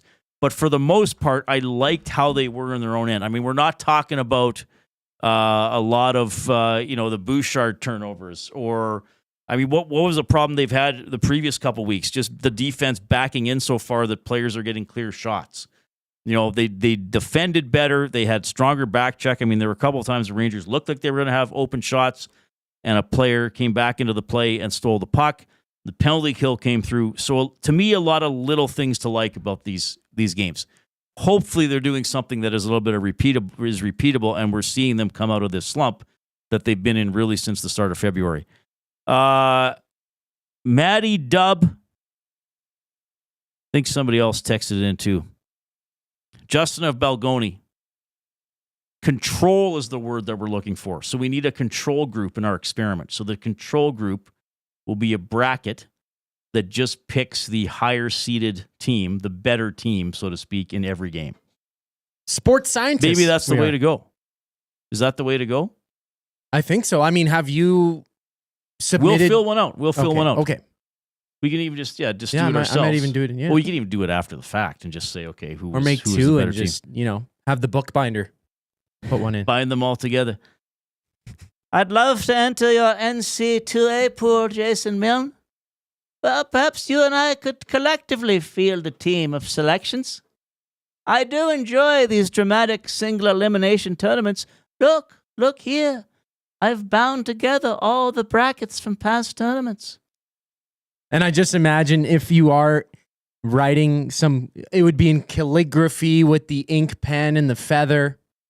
Beautiful. Yeah, that's exactly what we do. D-Rock says, why do we have Tweety Bird on the desk? If you're watching on YouTube, I don't know what this is doing here. I brought that in. I thought I wasn't wearing enough green. I do have a green t-shirt on. Both Reid and I are wearing Double E merch. And I have a Seattle hat, like a green corduroy Seattle hat, but I didn't know if people would notice the hat right away. I didn't want to be pinched. So I brought Tweety Bird in, holding him to make sure I didn't get attacked, I guess, by Lieutenant Eric or whomever. Or whoever was going to be mean to you. I don't know if you saw this today, folks. The Athletic has an article out, and the headline is NHL owner rankings, grading every team from Tampa Bay to Buffalo. This is part of the Athletics series of rankings and tiers. Serves an evaluation across the board about players, front offices, teams, franchises, and much more. So they've compiled answers based on 4 key ownership categories, according to The Athletic: willingness to spend, organizational stability, treatment of the fan base, and franchise vision. This is combined into a fan score, and then that gets combined with the Athletics' own rankings that factors in team performance in the regular season and playoffs, as well as the ownership's general reputation and influence, according to their reporting. So it's fan stuff along with how good has the team been, and then just with some people who cover the NHL, what's the perception of this owner or the front office or just how the team conducts itself. So the number 1 owner is Jeff Vinik from the Tampa Bay Lightning. He gets an A+. He's owned the team since 2010. They've won a couple of cups since then, been to another final when they lost to Chicago. I think a couple other East finals. They've been very good. Florida's Vincent Viola is second, owned the team since 2013. So how about that? The 2 Florida teams. Bill Foley of the Vegas Golden Knights is third. Scroll down, keep scrolling a little bit more. And according to this, ranked as the 22nd best owner in the NHL, so basically 2/3 of the way down, is Daryl Cates of the Edmonton Oilers. He's been the majority owner since 2008. Well, been a long time already. So they have a bunch of different categories. The best ranking for Cates is in willingness to spend. They have him 4th. The lowest for Cates is organizational stability, 28th out of 32. Okay? So that's where all this comes in. A treatment of the fan base, he's 24th, not very good. Franchise vision is 22nd. I'll read you a couple quotes they have from fans about Cates. Here's number 1. Since he has owned the Oilers, Daryl Cates has had something like 7 different GMs and 11 different coaches. Unbelievable lack of organizational stability and long-term vision. Another quote is Cates is willing to spend, but has made some terrible decisions to date with management hirings that has held the team back from winning a cup with McDavid and Draisaitl. In their paragraph that they wrote, just sort of summarizing some things, fans in our survey lauded Cates' willingness to spend, but the Oilers finished 28th under organizational stability and 24th under treatment of the fan base, with many complaining about costs at the arena. All right. So I throw this out to you. Well, I'll throw this out to you from a couple of different perspectives. I'm assuming you're probably an Oilers fan if you're listening to Edmonton Sports Talk, or at least take interest in the team or in the National Hockey League. Do you really care about where the owner is ranked? Like, is that really a thing for you? Do you think players are going to care, who the owner of the team is? How much effect does that have? And then, do you think that is accurate, what it seems like those fans that they've talked to have said? We're buying or selling for Damon Bunting, a consistent top-producing realtor in the greater Edmonton area for over 17 years. He and his team would love to help you find that right home or make the move from your current home. Community-driven, he understands what it takes to make a difference in our city. Check him out, DamonBunting.com, Instagram handle, Damon Bunting Real Estate. I have some thoughts on this as well, because there's one thing about this ranking that I would say I fairly strongly disagree with, and it's not one of the fan ones per se. I'm going to leave more about that for you, for the costs and stuff like that, because I don't know if it's totally fair for me to comment on that. But there is one thing. Well, I guess it's still a fan base evaluation, but maybe I see it a little differently. But I'll dive into that when we get back after the update.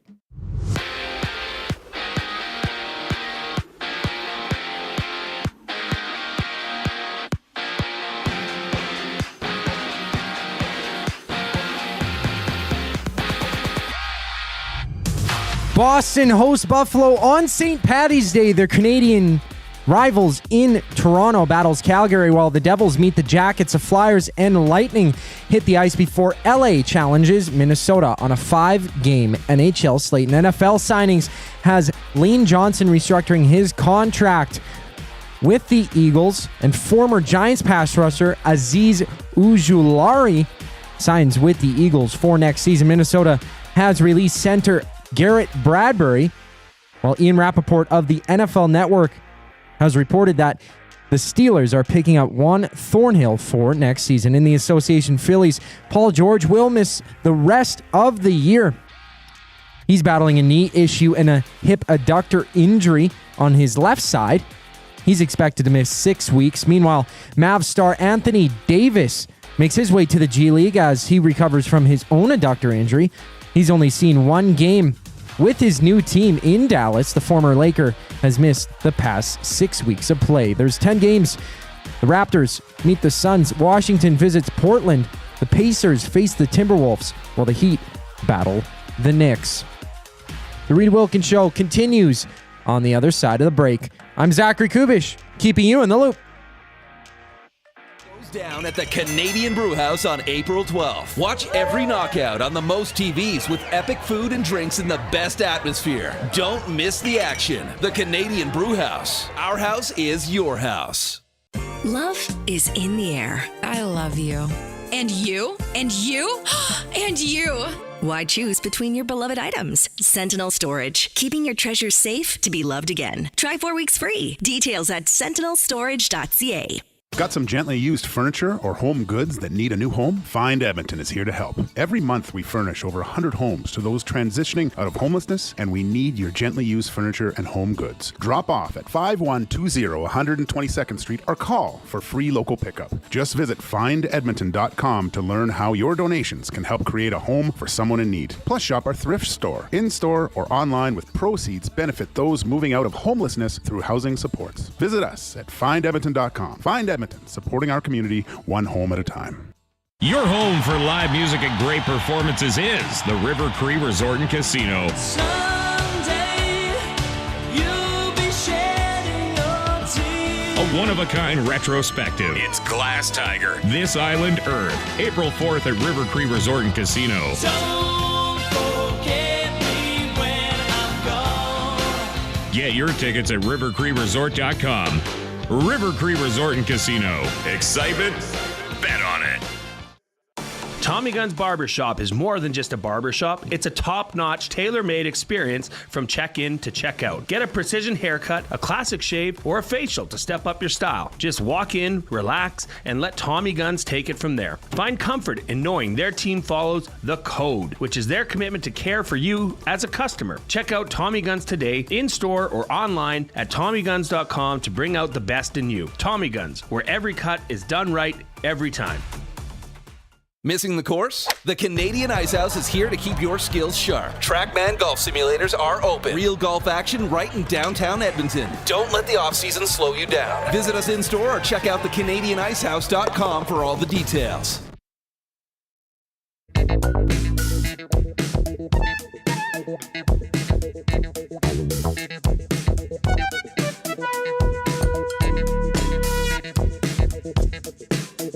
All right, thanks a lot for joining us this afternoon. Tomorrow, the Oilers will have a morning skate. Then they will host the Utah Hockey Club, 7 o'clock at Rogers Place. We will have coverage beginning at 6 with the GCL Diesel Oil Stream pregame show with Tom Gazzola and Hernan Salas. Well, really, we'll have coverage of the team throughout the day, but that's when we have our dedicated pregame show, and then the boys will hop on after the game as well to break it all down as the Oilers go for their third consecutive victory. So I was saying a few minutes ago that we should do, so the word we were looking for was a control. We need like a control bracket where we just pick all the higher seeds, the better seeds, right? So 1 over 16, 2 over 15. We don't pick any upsets based on the seeding, okay? So then Kootenai Time Ben says, who do you pick if it's a number 1 seed against the number 1 seed in the Final Four? So for that, we would use the top 25 rankings, right? So Duke is the number 1 overall seed in NCAA men's basketball. So we would pick Duke to win every game, right? So whoever's on there, so I can't remember who's on their side of the draw, but they would play another number 1 team in the semifinal. Duke would be the pick. That's how we would do that. So yeah, eventually when you got to the Final Four, when it's all number 1s, then you would base it on the Associated Press top 25, I guess is what we would have to do. Does that help? Hope so. All right. Mike, the Michigan fan, says just pick Michigan winning and Michigan State losing and you will be fine. Is one of those teams in one of the play-in games? Or is that North Carolina? Maybe it's North Carolina. I didn't even bring the bracket in here. Oh, that's okay, Koob. Okay, well, if you know where it is, go get it. Sure. You know where it is? I think there's some by the printer. I forgot to bring one in. So yeah, Koob and I will fill out an NCAA bracket in which we pick the better ranked team to win every game. Okay? All right. So what do we have for the first 4? Oh, North Carolina is in a first 4 game against San Diego State. Michigan State's highly ranked. Michigan State's a number 2 in the South region. And where's Michigan again? Now that I'm looking for them. Michigan's a number 5. Oh, Michigan and Michigan State are they're both in the South. So they could play in the Elite 8 would be the round they would meet in if they both make it that far. All right. Thanks a lot for joining us this afternoon. Keep on clicking the thumbs up if you're on YouTube. We are almost at 100. We need 8 more. Let's get to 100. Keep climbing. get us to 130. Jason Milne is off this week, so you're stuck with me flying solo. Jed Roberts is going to join us in a little over half an hour, and I've got a very special guest lined up for Wednesday, but I don't want to tell you who it is just yet. Somebody whose name and voice from the Edmonton radio scene you will recognize and I think appreciate. All right. So Daryl Cates, according to The Athletic, so this is based on the rankings they have of their people who cover hockey and fan surveys. Daryl Cates picked as the 22nd best owner in the National Hockey League, ranking very high in willingness to spend, very, very low, 28th in organizational stability, 24th in treatment of the fan base, and 22nd in franchise vision. You know, here's the one that I guess I would disagree with, and maybe it's a little different perspective for me because, as I often say, I don't spend money to go to games. Okay, I cover the team. I watch in the press box. It's very comfortable. So I can't. I'm relying on you, the listener, and those of you who attend Oilers games to tell me about the fan experience, the price of tickets. I know at the beginning of the year, or pardon me, last summer, the ticket prices went up. I think, has there already not been a notice about them going up next year for the playoffs? I can't remember. But I wouldn't be surprised. I know last summer the ticket prices went up off a trip to the Stanley Cup final. We had Stu McDonald, in charge of the business side of the team. And I asked him, I said, hey, you know what? Tickets are expensive. And he said, well, it's a premium product. It is the National Hockey League. We've got two really good players who are star attractions. So you pay for tickets. So that's how the team looks at the ticket prices. And I'm kind of going on a bit of an aside here, but I've never run a business. But I would think if I was running a business, you would charge as much as you could, couldn't you? If people are going to pay it. And for the Oilers specifically, there's about 18,000 tickets per game. So it's one thing if you or I or somebody says, I can't afford tickets. It's even another thing if 99.9% of the fan base says they can't afford tickets. They need 18,000 people to afford. But am I being cynical? Like, is that too harsh a way to put it? Like, and I don't want to sound as if I'm not sensitive to the quote unquote average fan. Right. Because I am, because I would be one if I weren't lucky enough to do this job. But I also understand if I were in that position, okay, maybe I'm going to one game a year, or I'm trying to find a discount for a game nobody else wants to go to, or tickets are being sold last minute on the secondary market. And that's kind of what I do, because I'm a cheap guy. I like finding those cheaper tickets. But if people are going to keep buying them, keep showing up to games, they're going to keep bumping up the price, especially if they're selling out a team like here in Edmonton, Leon Draisaitl, Connor McDavid and company, like arguably top five team in the league over the last couple of years, making it to the Stanley Cup final. It is a premium product, like you said. The only way that they're not going to bump up prices continually is if people don't go to the games. But people will still go to the games no matter what. And I almost hate to say this, but people kept going even when the team was craptacular for the most part. Now, there were empty seats in the decade of darkness, but most of those seats were sold. People just didn't go or they couldn't resell them. So anyway, that was one thing. But so, I need, and somebody, I got to find it now. A lot of messages coming in about this. Mike, the Michigan fan, says the beers are bigger in the States. At least the options were at Little Caesars and Ford Field when he was there. Matt Hyman says, what does willingness to spend mean? Spending to the cap, money for renovations, areas around the arena, chair. I think that they mean on hockey ops for that. That's how I understood that.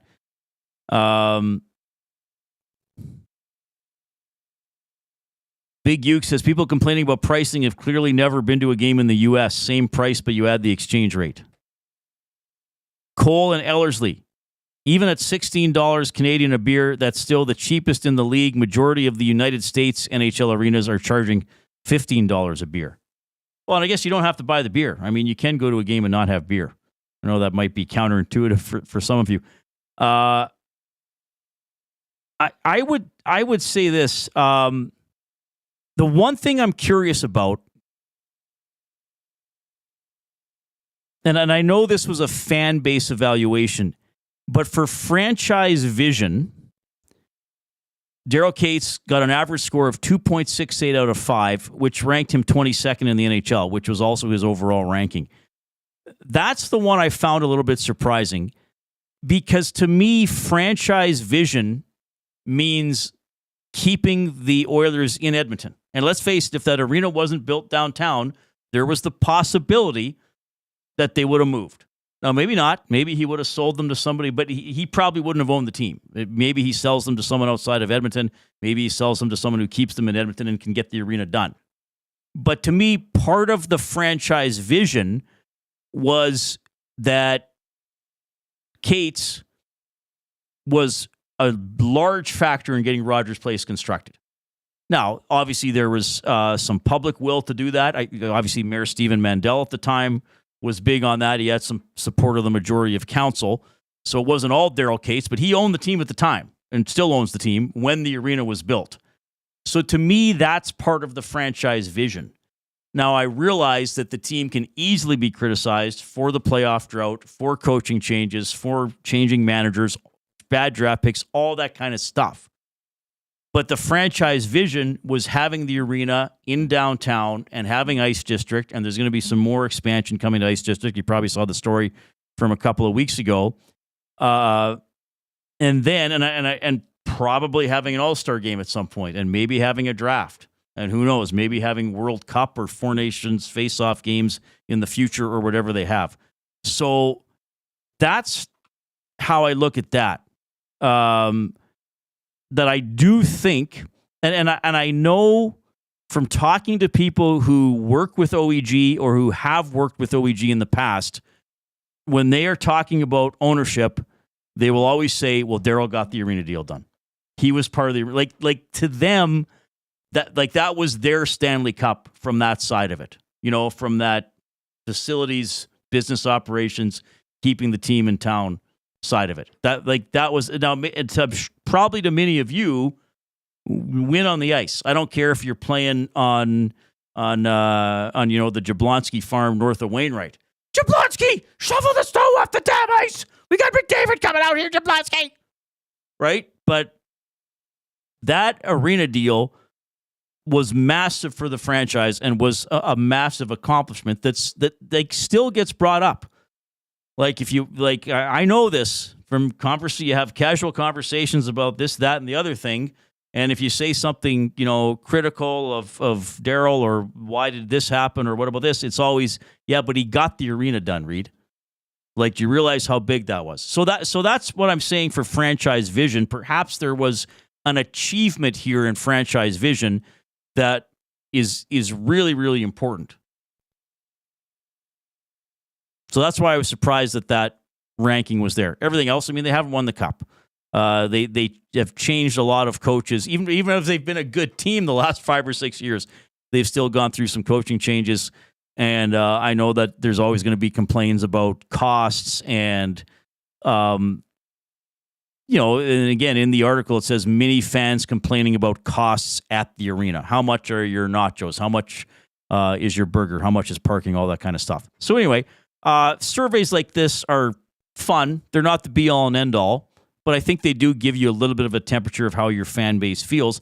I also wonder, I've dealt with Oilers fans for a while. You're all amongst each other. Are Oilers fans ever truly happy? Even if they won the Stanley Cup, would there not be some people, yeah, but that one contract, though, and damn, that beer was expensive when I went to Game 6 of the Stanley Cup Final. Anyway, 780-218-9999 is how you can text me, River Crew Resort and Casino inbox. The off-topic topic for William Huff, your 3 most disappointing Oilers. KC says, franchise vision. How about when Cates overruled the Oilers scouting staff and forced them to draft Yakupov? The guy's a real visionary. Well, I've heard a lot of different versions of that story. Hersey says, the arena opened up almost 10 years ago. We've had McDavid and Draisaitl for long and haven't won yet. Arena deal was amazing, but we're in 2025 now, and that's history. Oh, there's another treat I got to get to. Old School Nasty says, I got to ask, Reid, did you actually know somebody named Jablonski? I've noticed that seems to be your go-to when making up a name. Well, I'll leave that for the book. 780-218-9999 is the River Cree Resort and Casino inbox. Mex Bezozu says, Reid, I don't know if you know personally how he is. How much do you think Cates is affected by this survey? I have talked to Daryl Cates, I think, once in my life. They brought him into Studio 99, into the booth, and it was about I don't even know if it was a 2-minute interview. I may have asked him a question over a phone scrum type of thing once. So I don't know the man. I would guess he's not affected by this survey. I mean, maybe he's aware of it, but I don't think owners of NHL teams necessarily operate based on these surveys. And let's face it, if you're owning the team, you're always getting some sort of feedback about their performance or how customers are feeling. So I would say probably not affected by this survey if I have to guess. But really, like I said, I really don't know the man, nor really should I, nor do I really want to. I think that we operate in totally different worlds. All right, we better take a quick timeout. More on this, and Jed's coming in about 20 minutes as well. It's the Reid Wilkins Show with Jason Milne.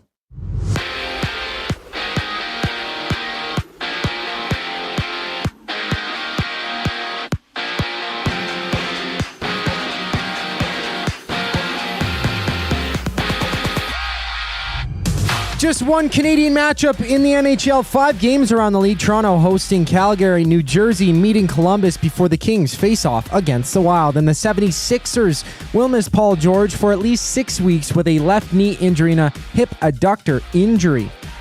George has spent the last week seeking treatment options for his ailments and has faced a multitude of issues this season. And Maverick star Anthony Davis is headed to the G League as he recovers from a left adductor sprain himself.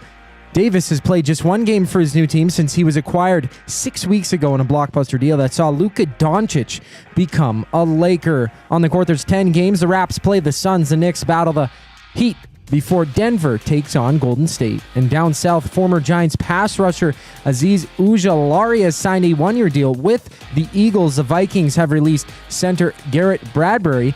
And according to NFL Network's Ian Rappaport, Pittsburgh is signing safety Juwan Thornhill for next season. This sports update is brought to you by Advantage Sports Medicine and Physiotherapy. Get treated like a pro with their highly skilled crew. Whether you're recovering from an injury or looking to enhance your performance, get the same locker room approach that's trusted by the best in the game. We have a quick intermission before the Reid Wilkins Show returns. I'm Zachary Kubusch, and you're up to date. Get your fix every single game with the GCL Diesel Oil Stream pregame and postgame shows with Tom Gazzola and Hernan Salas. Whether it's breaking down the starting lineup, predicting key matchups, or diving deep into the game's biggest moments, Tom and Hernan are here to give you the best insight and analysis in the city. After the final horn, get the breakdown of every key moment, performance, and player reactions. It's your one-stop shop for all things game day. Catch the GCL Diesel Oil Stream pregame and postgame shows with Tom Gazzola and Hernan Salas, only on Edmonton Sports Talk, your clear choice for Edmonton sports. It's time for a wing throwdown at the Canadian Brewhouse. Fuego Verde versus Honey Blaze. Who's got the best flavor? Come taste the heat and get your wing fix anytime. Plus 69-cent wings all day Wednesdays. The Canadian Brewhouse. Our house is your house. Take your career to the next level with Nate's Construction Leadership and Supervision Program, a perfect tool for professionals looking to advance their role or an organization needing to develop leaders. Learn more about safety supervision, scheduling, cost control, and most importantly, how to lead a team. For more information and to register, visit nate.ca/CLSP to take your career to another level. Since 1952, William Huff has been the heartbeat of Edmonton's advertising world. From humble beginnings to a citywide powerhouse, we've been the go-to for signage from print to design and installation. Partnering with Edmonton's top sports franchises and major events, we've helped shape the city's global reputation. Our secret? Unmatched customer service, decades of experience, and a passion for excellence we call the William Huff Advantage. Visit us online at williamhuff.com. UFC 314 goes down at the Canadian Brewhouse on April 12th. Watch every knockout on the most TVs with epic food and drinks in the best atmosphere. Don't miss the action. The Canadian Brewhouse. Our house is your house.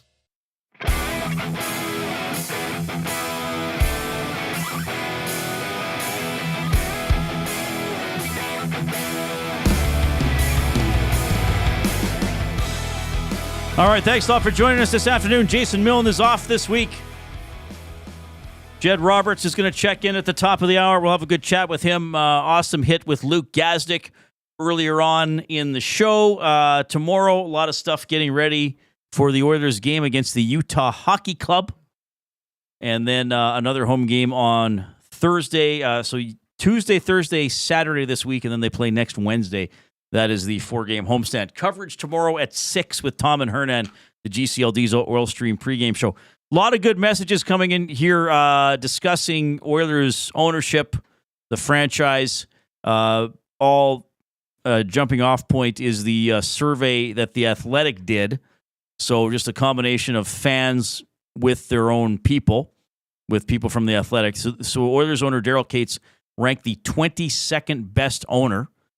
He's sandwiched between the Islanders owners and Rangers owner James Dolan at 23rd. By the way, last place, you probably would not be surprised, Terry Pegula, Buffalo Sabres. Last in willingness to spend, last in organizational stability, last in treatment of the fan base, last in franchise vision. Second last, Aquilini from the Canucks, and 30th, Murray Edwards from the Calgary Flames. Surprise, surprise. Anyway, I just want to get some other message, because this kind of is an interesting topic, I think, about,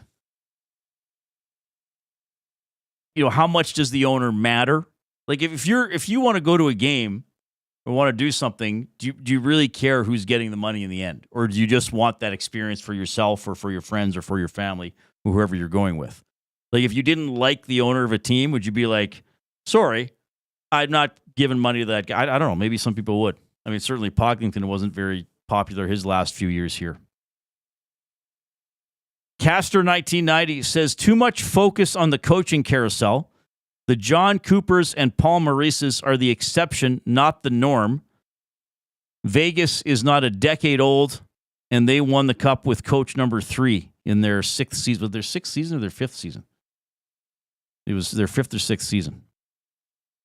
Starzilla says, I'm extremely lucky that I get to go to a few Oilers games a year, but we always have dinner at home first. We may buy water, pop, and the rare popcorn. Corey says, if all the fans in Rogers decided not to buy any food or beer for a few games, then prices may change. The prices will keep climbing because people will pay those prices. Well, and it's kind of, is it not kind of the movie theater scenario as well? I mean, once you're in the movie theater, that's the only place to get something to eat. And you could try and sneak it into the movie theater. I don't think Rogers Place is going to let you. It's not, but it's not a food court. It's not... a busy neighborhood on a Saturday night with 20 restaurants you can walk to. Once you're in, that's where you have to get the food or the popcorn or whatever. But interesting topic. Again, I just want to stress, and I know from some of the messages, I think a lot of people don't necessarily, maybe it's not agree with me, they just don't see it that way. But I think that because somebody said, I don't really care about the arena deal anymore. It's been open almost 10 years. I get that. But within OEG, that's my impression is that's considered a monumental accomplishment. That Cates was the owner who got the arena built and got it built downtown. That's my impression of that. I get it if people are like, okay, it's done, win now. I get that, but I'm just saying, that's kind of the impression I get from being around people who work for the team. Keep giving us the thumbs up on YouTube. We're over 100. I don't have the cheering noise on my computer. Guess I'll have to settle for this one. Have we played that one before? I'm not sure. For 100 likes? Yeah. Well, No. we've played it before. We're over 100. Keep clicking away. If everybody clicked now, we would be at 130, which is word of the day territory. The Koob came up with a word today. And again, if we get to 155, it is a double word of the day. That is for 100 and... That's a classic track, by the way. All right. 780-218-9999, the River Cree Resort and Casino inbox. I better catch up on some limericks, Koob, before we get to our game of the night. Phil from a balcony in Banff.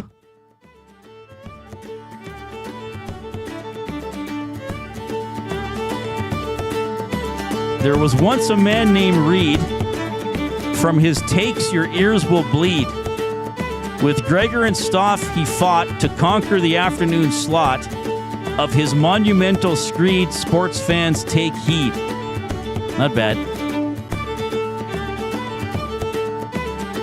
I got a bunch of emails. My God, I got a lot of emails today. Did you send me the shootout article? I did. Okay, We'll talk about that too. That's a good one. I haven't read it yet. Koob sent me an idea for the show halfway through the show. I just saw it during the break. VR Montenegro. So this relates to the heavy hockey showdown. By the way, what was the total raise? Almost 30 grand for Sace? Over $28,000. Almost 30. Nearly maybe 30. It might be still some coming in. Those guys did a great. Well, we did too, but those guys heavy hockey guys did a great job. VR Montenegro says, EST winning is no fluke. Tommy the Traitor makes me puke. Voice of a songbird. Sang all songs we heard. Petition to dub him Big Juke. Okay. I think I get all the references. I'm not sure. Limerick number 100 from the Big Uke. The molten Manly mound of manly magma. On a day dedicated to green beer and gold, sadly no open patios, just a bit too cold. GG and RWO, what a duo. If I went to market, would my limericks get sold? Top dollar, Big U. What's this RWO people are calling me? Reid Wilkins Order or Reid World Order? Reid World Order. Is that what it is? I'm pretty sure. I'm like 99% positive. Unlike that limerick, which was 100. Mike the Michigan fan with a limerick. My goodness, what a day. Michigan's hoops team so bold. In the Big Ten, their stories told. With skill and with might, they conquered the fight, and the championship banner they hold.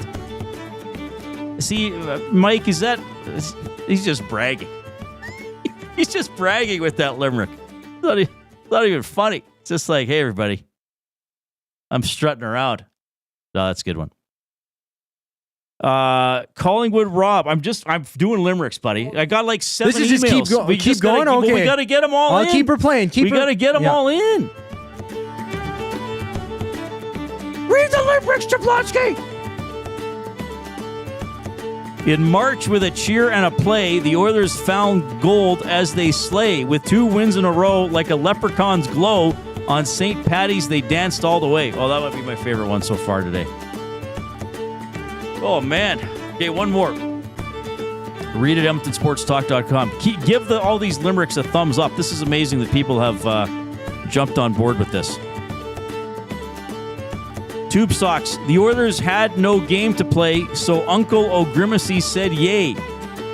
Sipped Shamrock Shakes, kept the rink free from snakes, and they toasted a lucky off day. Oh, my. Okay. Are we caught up? Another one here from Andy. Padraig was no saint, and that's for sure. Never canonized. He passed many years before. Though he read all the snakes, 'twas a Brit, God's sakes. Now let's sink a drink as you finally know the true score. Whew. All right. That is a lot of Limerick action coming in. That's really good. That's really good. Yeah, what did you send me, Koob? Shootouts at historic low levels across the NHL. From Sportsnet earlier today, the NHL is seeing fewer shootouts than ever 10 years after introducing 3-on-3 overtime. They might need to introduce the coupon. I don't understand that reference. Oh, like I did at the heavy hockey showdown where somebody donated some money and I had 2 chances to have a shootout at any point in the game. Okay. I love you, Koob. 70% of games are ending in 3-on-3 overtime.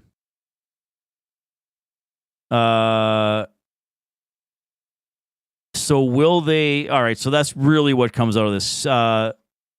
Over basically 3/4 of the games that go to overtime do not go to a shootout, which I think is what people like. Will they go to a 10-minute shootout? Connor McDavid seems to be, there's some quotes here from interviews earlier in the season. McDavid saying, I think it's kind of a great trial run. This is about 10 minutes of 3-on-3 from the Four Nations face-off. McDavid saying, I don't think really anyone wants it to go to a shootout, so a good thing we were able to find one there. I guess that's after the win they had against Sweden. Nathan McKinnon, said with a laugh when asked if he'd like to see 10-minute overtimes in the NHL. We're actually just talking about that in the room. Maybe 7 minutes. I usually feel better than that normally. All right. I would like to see them go to 10 minutes. Would they go to an awkward sort of number like 7? I don't know if they would. Do they not want to keep it kind of rounded off? Yeah, it's got to like be 7.5. Yeah. I don't know. If they did 7.5, that'd be odd. You gotta either do half a period, quarter of a period. Just do a full period. Just play until somebody scores. Just kidding. Yeah, I don't know. I'd like to see them do a little bit more to avoid shootouts altogether. I'd also like to see them go to the 3-2-1-0 point system that they used in the Four Nations face-off, though I don't think they're going to do that. Reid World Order. Apparently that's what RWO stands for. Matt Hyman says, if the OT goes longer, will more guys end up playing? I would say yes if there aren't a lot of stoppages. Or would you give each coach a timeout in overtime, even if they use their timeout in regulation to rest the star players more? I don't know. I'm guessing the NHL might look at this or will look at this and say, okay, we're only 1 out of every 4 overtime games is going to a shootout, and they might think that that is okay. I just... Like the first year of 3-on-3 overtime. Okay, sorry, let me start this over. The final season of 4-on-4 overtime, only 44% of games ended in overtime. So over half still went to a shootout. Then when they introduced 3-on-3, 61% of games ended in overtime. So only 39% went to a shootout. Now we're at 74 in 3-on-3 overtime, 26% in a shootout.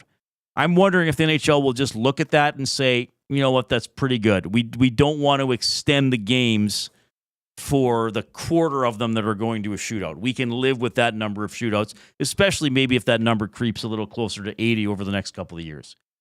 That's what I'm guessing. I would like them to extend overtime after reading this and using my gut instinct, which isn't always right.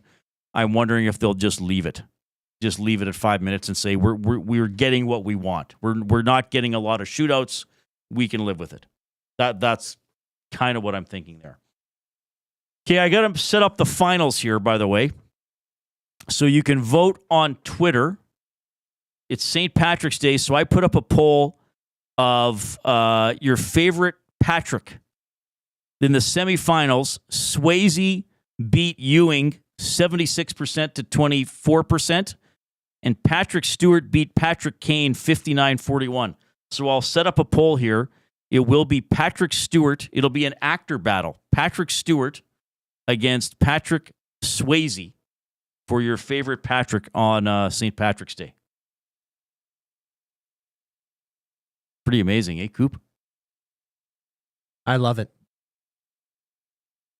All right, 780-218-9999 is the River Cree Resort and Casino inbox. River Cree Resort and Casino, home of the Tap 25 restaurant, where the entire menu is 50% off 7 days a week from 2 to 5 p.m. You can keep emailing Reid at EdmontonSportsTalk.com. You can chat with me and with each other in the nasty chat and keep clicking the thumbs up. Let's get over 130 next. We're up over 110, so we're getting there. Click, click, click away. Jed Roberts is standing by. Back after the 5 o'clock break. The EST Hangout. Dusty looked disgusted by it. Everyone else was like, no, like, this is our team. And then Tommy steps up and is like, I'll do it. And Tommy just traded himself off of Team Edmonton Sports Talk. And he stayed in our room the rest of the intermission. No. Every time Tommy touched the puck, he got booed. He would touch the puck and be, boo! It was great. The EST Hangout, presented by Sentinel Storage. Weekday mornings 9 to 11, only on Edmonton Sports Talk. Your clear choice for Edmonton sports. You've always known GCL Diesel as the experts in diesel fuel systems, but did you know that GCL is also your source for turbochargers and turbo repair? As a turbo supplier for Garrett, Borg Warner, and Holset, GCL can provide genuine original equipment turbos at wholesale prices. Whether it's diesel, gas, natural gas, or performance, we can provide you with the turbo or custom repair you require. Turbo questions? We've got turbo answers. Visit us in the West End or online at GCLDiesel.com. GCL Diesel, turbochargers, understood. Make your birthday legendary at the Canadian Brewhouse with epic food, killer drinks, and an unbeatable vibe. Plus, download the Canadian Brewhouse app and score free nachos on your big day. Book your party now to celebrate like a pro. The Canadian Brewhouse. Our house is your house. At Mind 360, we invite you to embark on your mental health journey in a safe and comfortable space. Conveniently located in St. Albert, Mind 360 has a diverse team of experienced clinicians that offer a broad range of tailored services for children, adults, and families. Furthermore, we are very proud to serve our military, veterans, and first responders. If you're looking for counseling, treatment, or assessment, understand that you are not alone. Contact Mind 360 at mind360.ca to book an appointment today. Looking for quality building materials and friendly advice? Visit us at Windsor Plywood Leduc, family owned and locally run since 1993. From interior materials for doors, flooring, baseboards, and all the finishing touches to all you need for your outdoor projects like cedar lumber for decks and fences, plus all the plywood you'd need. Our full-time on-staff carpenter can help with anything odd-sized or custom, and from domestic hardwoods to exotic selections, we've got you covered. And if we don't have it, we'll track it down for you. Windsor Plywood Leduc. We're the experts you need to know. Missing the course? The Canadian Ice House is here to keep your skills sharp. Trackman golf simulators are open. Real golf action right in downtown Edmonton. Don't let the off-season slow you down. Visit us in-store or check out thecanadianicehouse.com for all the details.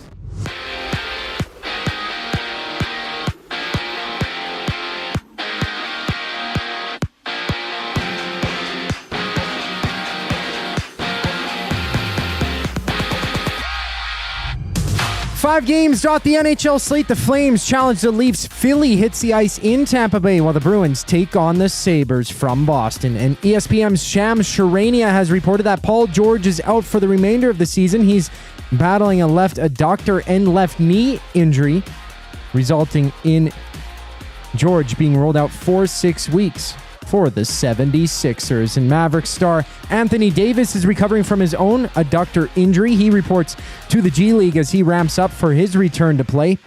He's been out for the past 6 weeks, only seeing one game with his new team since he was dealt from LA to Dallas in a trade that saw Luka Doncic become a Laker. On the court, Toronto visits Phoenix. The 76ers and Rockets go at it before the Spurs and Lakers having 10 games on tap. In the NFL, the Vikings release center Garrett Bradbury and former Giants pass rusher Azeez Ujulari has signed a one-year deal in Philly, and according to NFL Network's Ian Rappaport, Pittsburgh is signing safety Juwan Thornhill for next season. I'm Zachary Kubusch.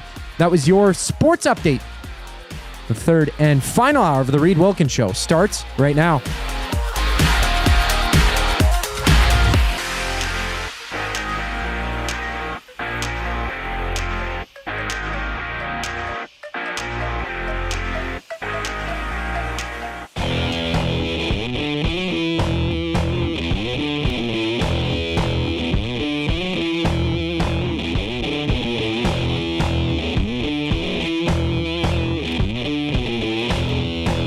What I really love about our listeners, our audience here at Edmonton Sports Talk, is your willingness to share. Bronco Nick, for example, jumps into the nasty chat and he says, I was in council meetings all day. Did I miss anything big? I don't think so. I mean, Rory McIlroy won the Players' Championship. That might have started before the council meetings this morning. Did he miss it? You just did the sports update, Koob. I mean, when he said something big, I mean, there was no major injury or lineup. Well, the Oilers didn't practice Paul today. George is the biggest thing in the NBA on what for the Oilers 76ers, stuff. right? No, not really. Yeah. Well, but people could put in the reply to Bronco Nick in the nasty chat. Tell him something big that he missed. I don't know.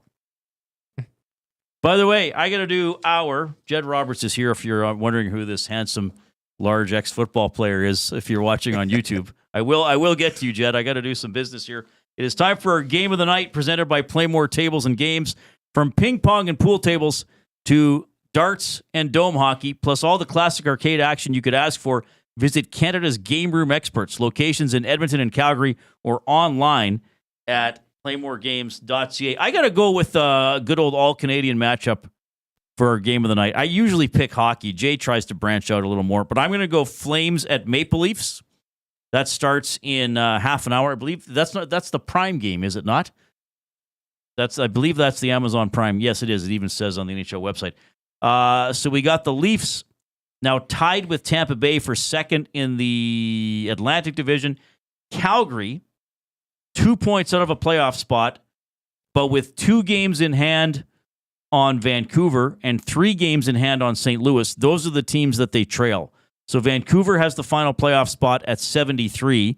St. Louis is the best non-playoff team, also with 73 points, but Vancouver has the tiebreaker. But then Calgary right there at 71 with 2 games in hand on Vancouver and 3 games in hand on St. Louis. So if the Flames win tonight, they jump into the final playoff spot in the Western Conference. So I will make Flames at Maple Leafs our game of the night for Playmore Tables and Games. Always fun to do that. Fun doing this show with you. Jason Milne is off. He was off Friday. I think he's off until Wednesday. Just Norman a Combine texting in, go Rockets. I guess the Rockets play tonight. I did not know Norman a Combine was a Rockets fan. I continue to live and learn. Jed Roberts is here. Hey, Jed, how's it going? I'm good. Thanks for having me. Good to see you. I know you've been busy, so we missed either last week or 2 of the last 3 because you're a very busy man. So thanks for taking. You're just one of those guys. You just uplift my spirits. Yeah, well, it's good to be here. We were chatting before we got going here, and you were asking me what I was up to, and I said, really, the most exciting thing I've been up to is hitting up the Winners stores and trying to catch the perfect deal. So, are you a bargain hunter? I am. I'm very patient. Yeah, that's like a big game hunter, right? Like you wait until the perfect moment to strike and bang. Now, why are you like that? Because I'm going to say, I know what some people are thinking, whether it's fair or not. I know what some people are thinking. Well, of course, Jed played in the CFL. He never made any money. You know people are thinking that.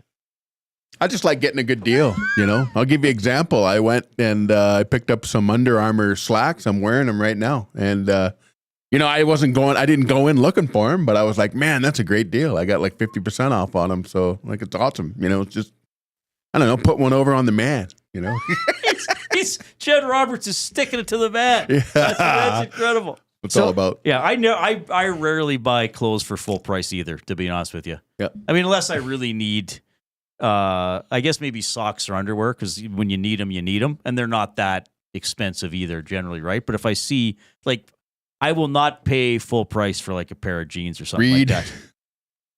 Underwear is the only thing I don't scrimp on. Yeah. I pay full price for underwear. Everything else is fair game. So. But that brings up a question, though, because you like saving money. Do you go to thrift stores and stuff like that? Yeah. Yeah. I was actually just joking with a coworker that I was at Baloo Village, or as the common folk refer to it as Bayou Village. But Baloo Village is it's pretty heavy hitting for me. My kids my boys laugh because all of the stuff that they go, oh, we're going to go get some vintage. Vintage to them is early 2000s, which makes me laugh. Which was awesome. So, I like to have a lot of fun with it. I like to take my boys out and, they like getting good bargains too. And I get a kick out of seeing early 2000s fashion being considered vintage. So.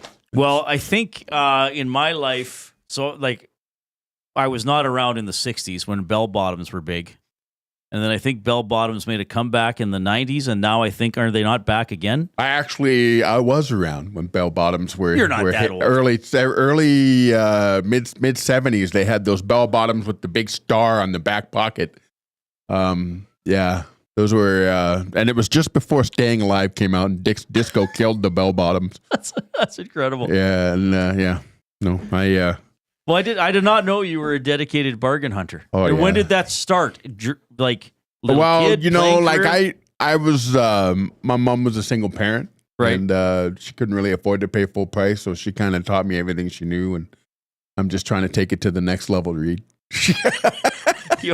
Well, you're doing a good job. Thank you. Appreciate it. Jed is our fired up segment because we're always fired up to have him in studio, and sometimes he gets fired up for Gemco Fireplaces. Proudly serving Edmonton and area for 45 years, the authorized dealer for Napoleon Fireplaces. Whether it's gas or wood burning, look no further than Canadian-made Napoleon Fireplaces. All the Napoleon products you need are available at Gemco, 92-81-53. Speaking of, though, because I said people are probably joking / not joking, well, Jed played in the CFL, so he had to thrift shop. Were you always on a one-year contract in the CFL? No. Actually, when I first started in the league, the standard contract was a 2-year and an option, which is basically a 3-year deal. Because they always picked up your option unless you were completely terrible, and then they. I don't think every option was picked up. No, but you also could have been cut at any time, though, couldn't have you? And that's the funny thing about being in the Canadian Football League is that you don't make enough money to justify really having an agent. Because if you do, you're gonna deny yourself like the couple hundred extra bucks you would have gotten for negotiating your own fee. So the only thing about negotiating your own contract is you have to sit there with a straight face while the guy that actually coached you during the year was like working with you and telling you how great you were, tells you how bad you are and how you don't compare and stack up to the rest of the guys in the league. So, I mean, it's all a game, right? So you can't really have an ego in those moments. You got to have to keep a clear head. And my dad told me something, because my dad played for 7 years in the Canadian Football League, and he told me, he says, when it comes to negotiating your own contracts, because he negotiated his contract, he said, you just have to ask for more of what you're getting. And I didn't really understand what that meant until I started playing. And I realized, if I price myself out of the market, I won't be able to play anymore. So I was happy being in a market like Edmonton where the community really embraced us and took care of us. Any place I've ever gone in to get a job, people are like, oh, you're that Jed Roberts guy, So it's I'd like to think it's given you a bit of an exceptional, in. But you still do, but you especially. I don't know if I've told you about my dad 100 times, but you went all around, and I tell all the guys that come here, if you get out there and you give and you do, you don't worry about like what you're getting. As long as you're willing to go out there and mix it up and chop it up with everybody in the community, they'll take care of you for the rest of your life, and they sure have here. And Edmonton's awesome. It's a great place to live. Yeah, I don't know if you ever heard this on my old show. Did you hear the Blake Dermott story about negotiating his contract? I probably have, yeah. So Blake, I think he was still relatively young, and he had like a meeting with the GM after practice, and he goes into the office, and they talk a little bit, and the guy was like, okay, just hang on. And the GM leaves Blake in the office. 5 minutes go by, 10 minutes, 20 minutes. Finally, Blake is like, what is going on? So then it's like around 5 o'clock by this point. So Blake gets up. Everybody had gone home. Blake was like locked in the Eskimos office because the GM was just like, I'm just going to show this punk. I don't know who it was. If it was, I don't know if it would have been Campbell or if it was Campbell. Kimball, maybe. Or somebody else did because sometimes you won't negotiate with the GM. No. At first, you might do the assistant might have been Bruce or the money guy or whatever. Yeah. So this person just left, and everybody left, and Blake is in the old offices on 112th or 111th Ave, whichever it is there. Yeah, my favorite takeaway from negotiating my own contract was that Hugh would have this big desk, like roughly about the size of this table. Right. And he would put the chair or the chaise lounge or whatever on the opposite side. So when you were facing Hugh, he would be sitting in this big, like, wing, it's beautiful, leather and everything. And he would put you in this like small, like really, the seat was like really low, so your knees were up by your ears, and so you're kind of like, "What, sir?" It just it was so belittling and so demeaning, and it was like all the mind tricks, right? You come in and you're ready to go get them, and it's right up there with going into Colorado State when I was in college, and they'd painted the locker room salmon, which is actually pink. But the people do that, right? They play mind games with you and try to get you off for the road team. Yeah, to for make the them road feel, team. In Colorado State, that's what they did. But Hugh was the same way. Like, he would get the smaller chair, make you kind of look down on you, and get you kind of fighting off your back foot the whole time. But if you were negotiating with Hugh, that's when you knew you were kind of a big deal, because typically Bruce Lemmerman would handle the negotiations with the assistant GM. It was Bruce when Hugh was here, and then when Hugh left and they promoted, I think it was Mike Higgins. Or Tom Higgins.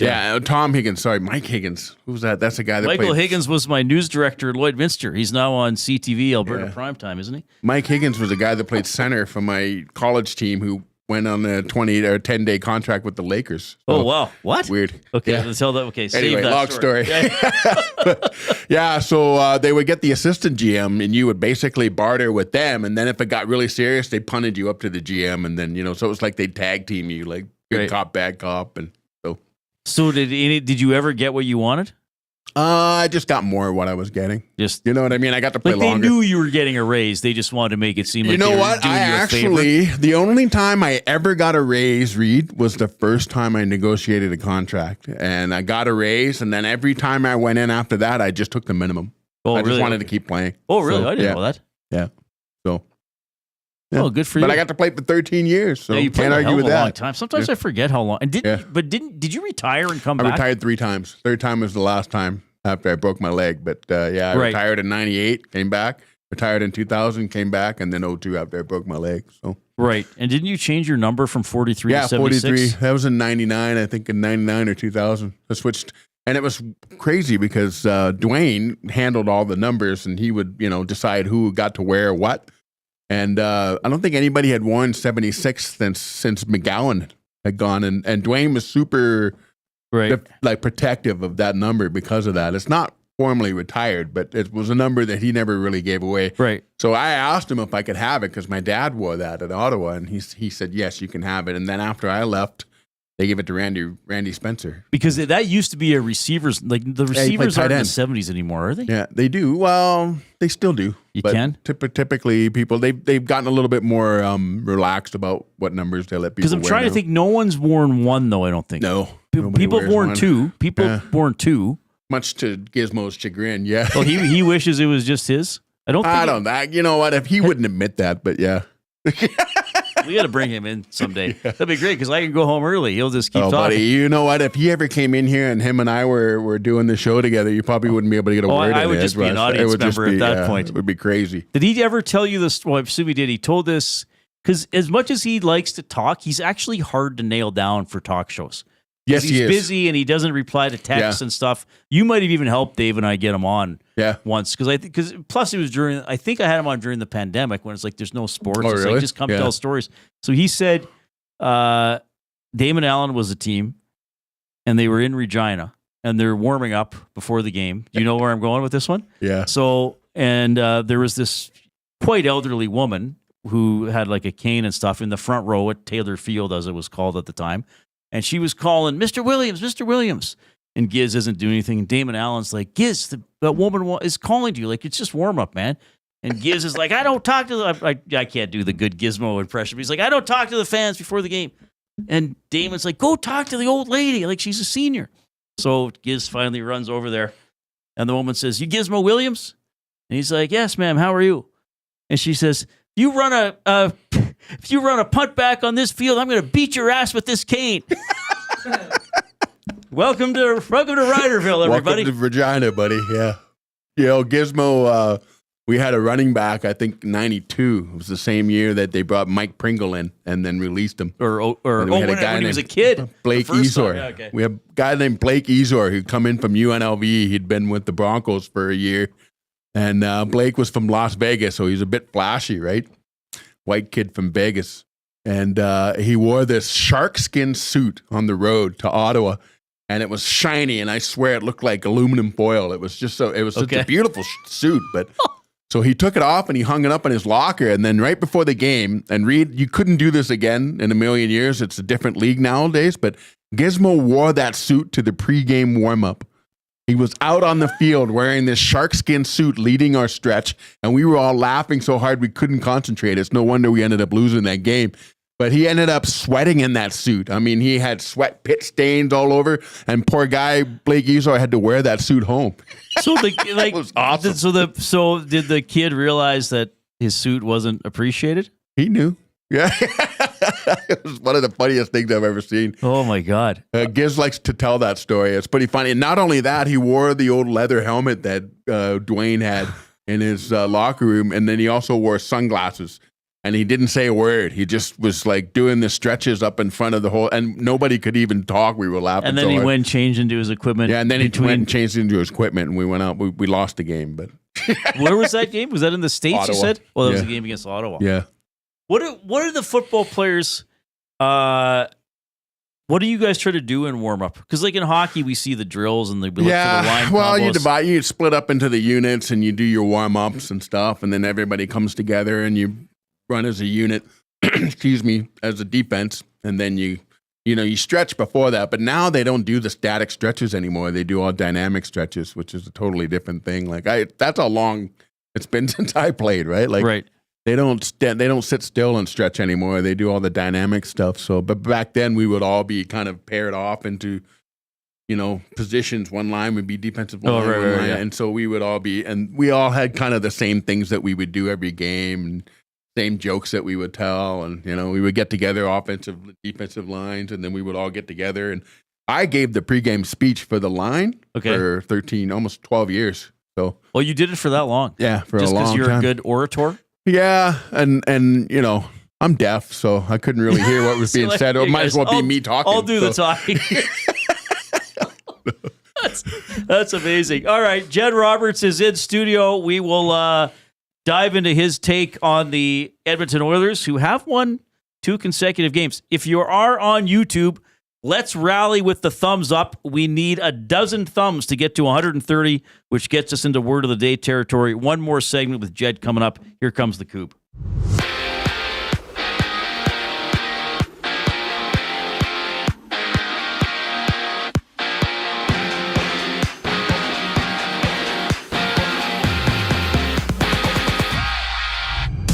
Three games underway in the NHL. New Jersey meeting Columbus, Philly, and Tampa Bay hitting the ice while Boston takes on Buffalo. All those games are scoreless in the first. And after that, Toronto battles Calgary, and LA challenges Minnesota on a 5-game NHL slate. In the NFL, Lane Johnson has restructured his contract with the Eagles, and former Giants pass rusher Azeez Ojulari signs in Philly for next season. Minnesota releasing center Garrett Bradbury, while Ian Rappaport of the NFL Network has said that the Steelers are picking up Juan Thornhill for next year. In the Association, Phillies' Paul George will miss the remainder of the season. He's battling a knee issue and a hip adductor injury. He's expected to miss 6 weeks. Meanwhile, Mavs star Anthony Davis makes his way to the G League as he recovers from his own adductor injury. He's only seen 1 game with his new team in Dallas. The former Laker has missed the past 6 weeks of play. There's 10 games across the NBA. The Raptors meet the Suns. Washington visits Portland. The Pacers face the Timberwolves, while the Heat battle the Knicks. This sports update is brought to you by Clover Bar Feeds. Clover Bar Feeds has all your animal feed that you will need. Get top-notch service and selection from their family-owned business. Visit Clover Bar Feeds at 200 Portage Close in Sherwood Park, or call them at 780-467-5014.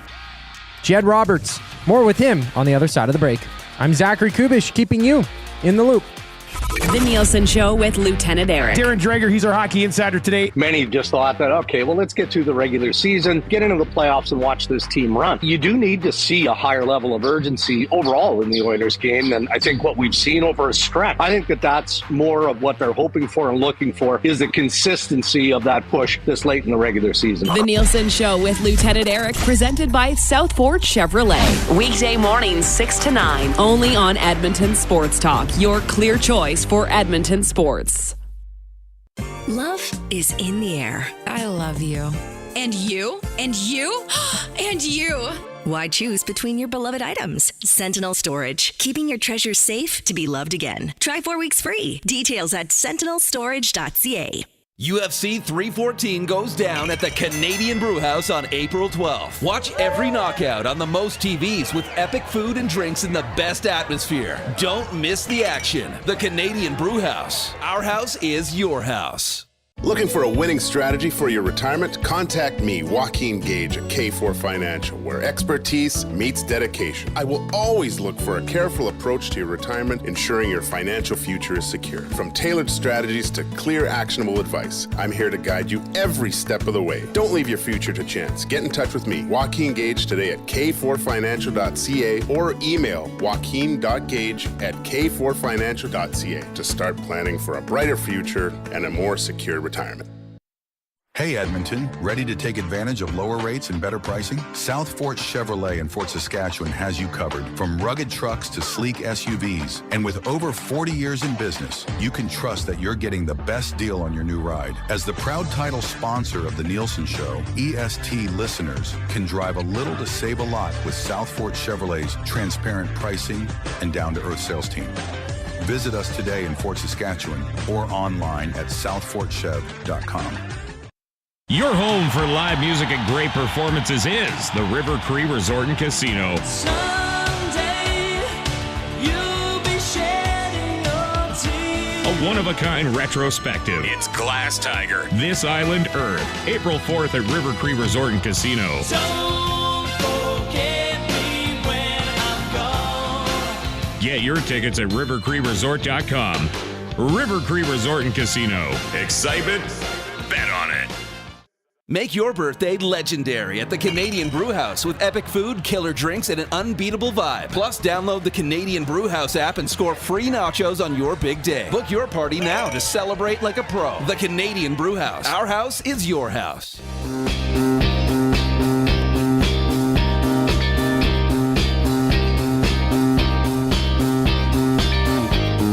Coming to you from the Canadian Brewhouse studio this St. Patrick's Day. That's today, everybody. The Canadian Brewhouse is giving you a shot at winning a trip for two to Ireland.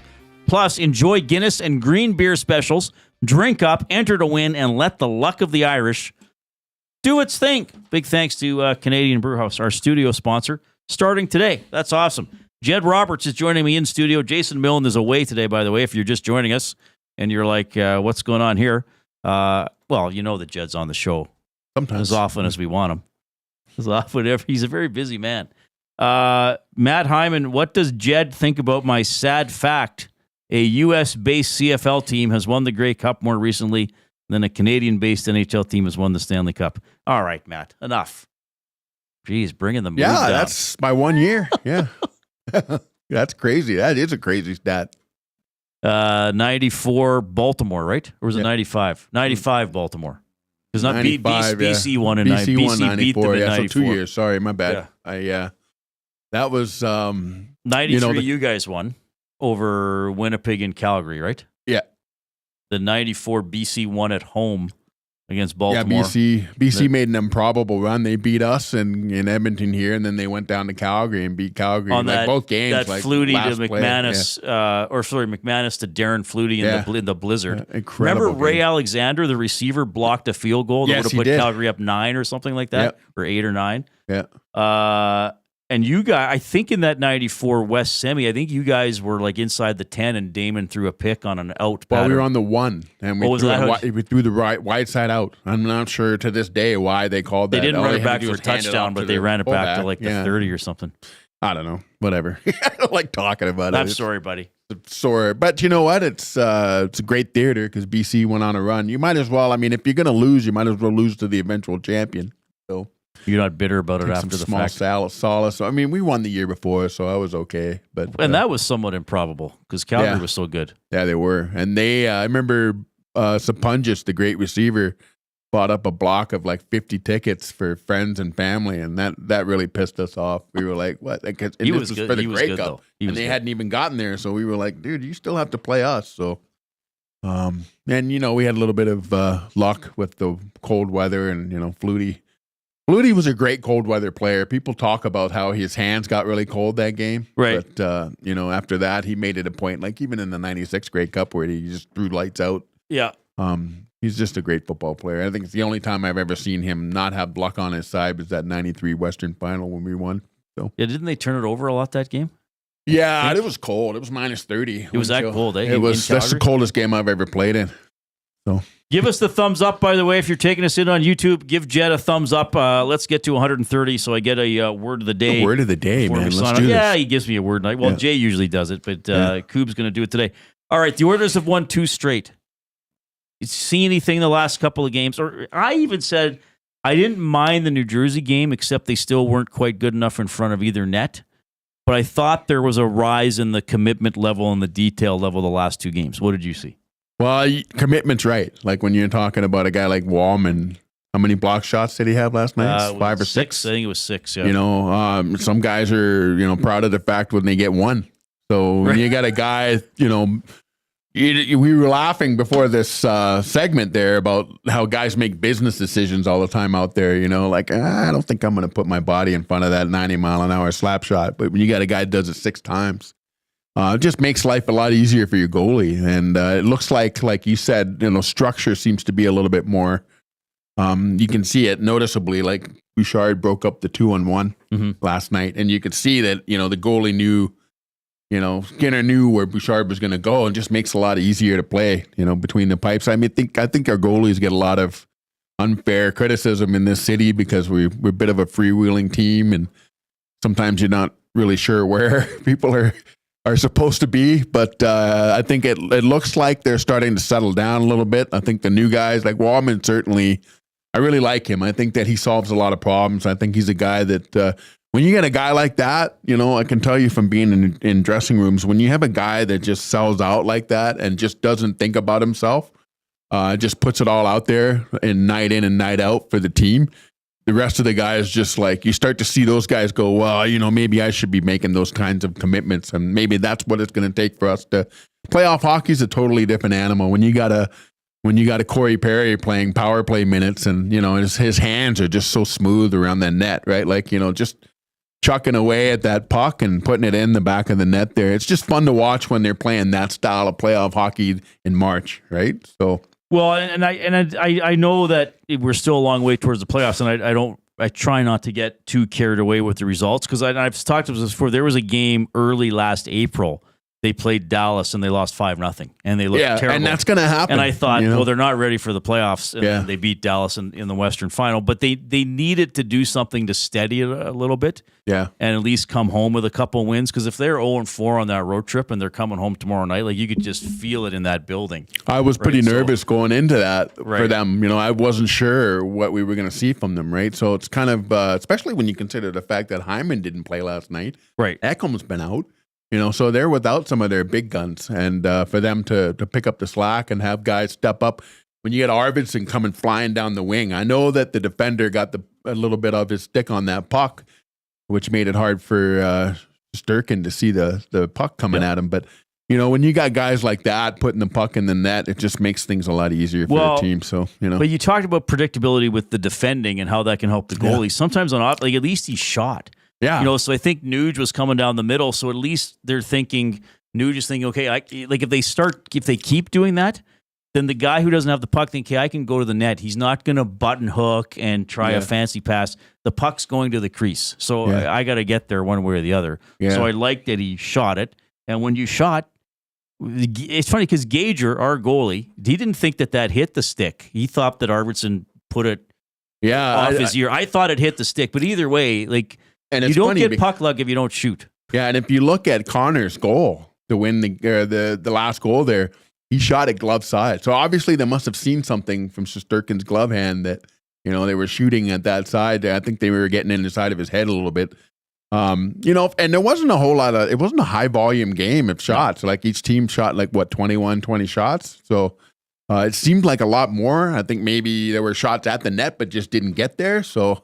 That just shows you, when people are throwing themselves in front of the puck, how good it is for the system, right? Yeah. It's like I said, it's a commitment, and not a lot of guys are willing to do that.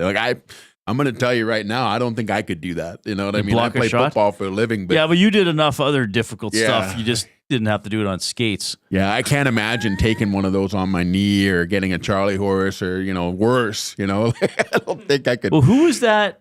Was it the Islanders game? The guy went down and had his foot up in the air, and Bouchard shot. Yeah. Like, hit the guy's. And he went it was right in off. overtime. Yeah. Because Yeah. in overtime, they had a guy without a stick and a guy hobbled, and they Yeah. still couldn't score till later when Leon got the breakaway goal, which leads me to, we have to talk about Draisaitl. I know it's a well-covered topic, but he is, and I had Luke Gazdic on earlier, and I said, these guys, they got to have screw you mentalities, and it's like when Draisaitl's shooting the puck, he's yelling screw you at the goaltender. Yeah. No, he's a salty dude, man. And even when he's you just watch the way he carries himself, and he just does not have a filter. And you can tell that, even in the dressing room, he'll basically call you right out. He's got personality where he holds everybody around him accountable and holds himself more accountable than anybody else. And I would venture to say that I think that he's, you watch Draisaitl. I watched him pretty closely the last couple of years, and there's times where he tends to disappear and he kind of floats a little bit. He hasn't been doing that this year. He's been a little bit more prominent in terms of back checking, and he's been a little bit more responsible with his all around game. And whereas I think in years past he would kind of let things kind of float for a little bit, but I think that he realizes that everybody's watching him, and if he's gonna give it, he might as well get it as well, right? So Well, and he probably realizes that even though he's still one of the most dangerous players in the league, McDavid is not having a McDavid-esque season. No, and there's something going on there, but it can't always be McDavid. You've got to have 3 lines, 4 lines playing, especially come playoff time, right? So Well, and I love that, and I think this goes for the greats in almost any sport. He wants the puck. I think even in the NHL, there'd be guys, I don't know if I really want it in overtime. Yeah. The great quarterbacks, they want it down 3. And they're not afraid of, what did Michael Jordan say? He's like, I missed plenty of game-winning shots.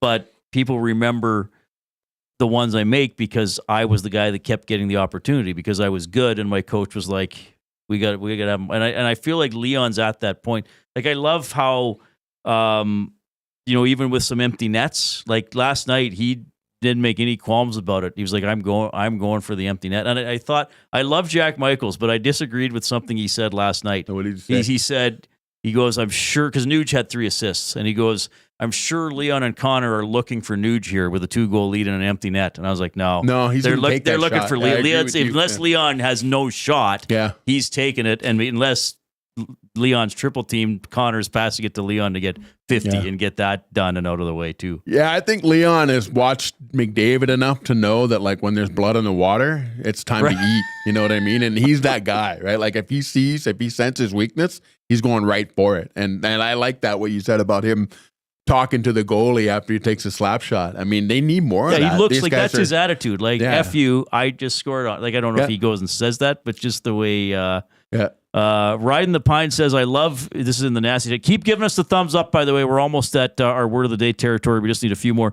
Riding the Pine says, I love Jed telling stories. Well, so do I. Riding the Pine says, I'm an NHL guy, but I am amped up for this season of CFL because of guys like Jed.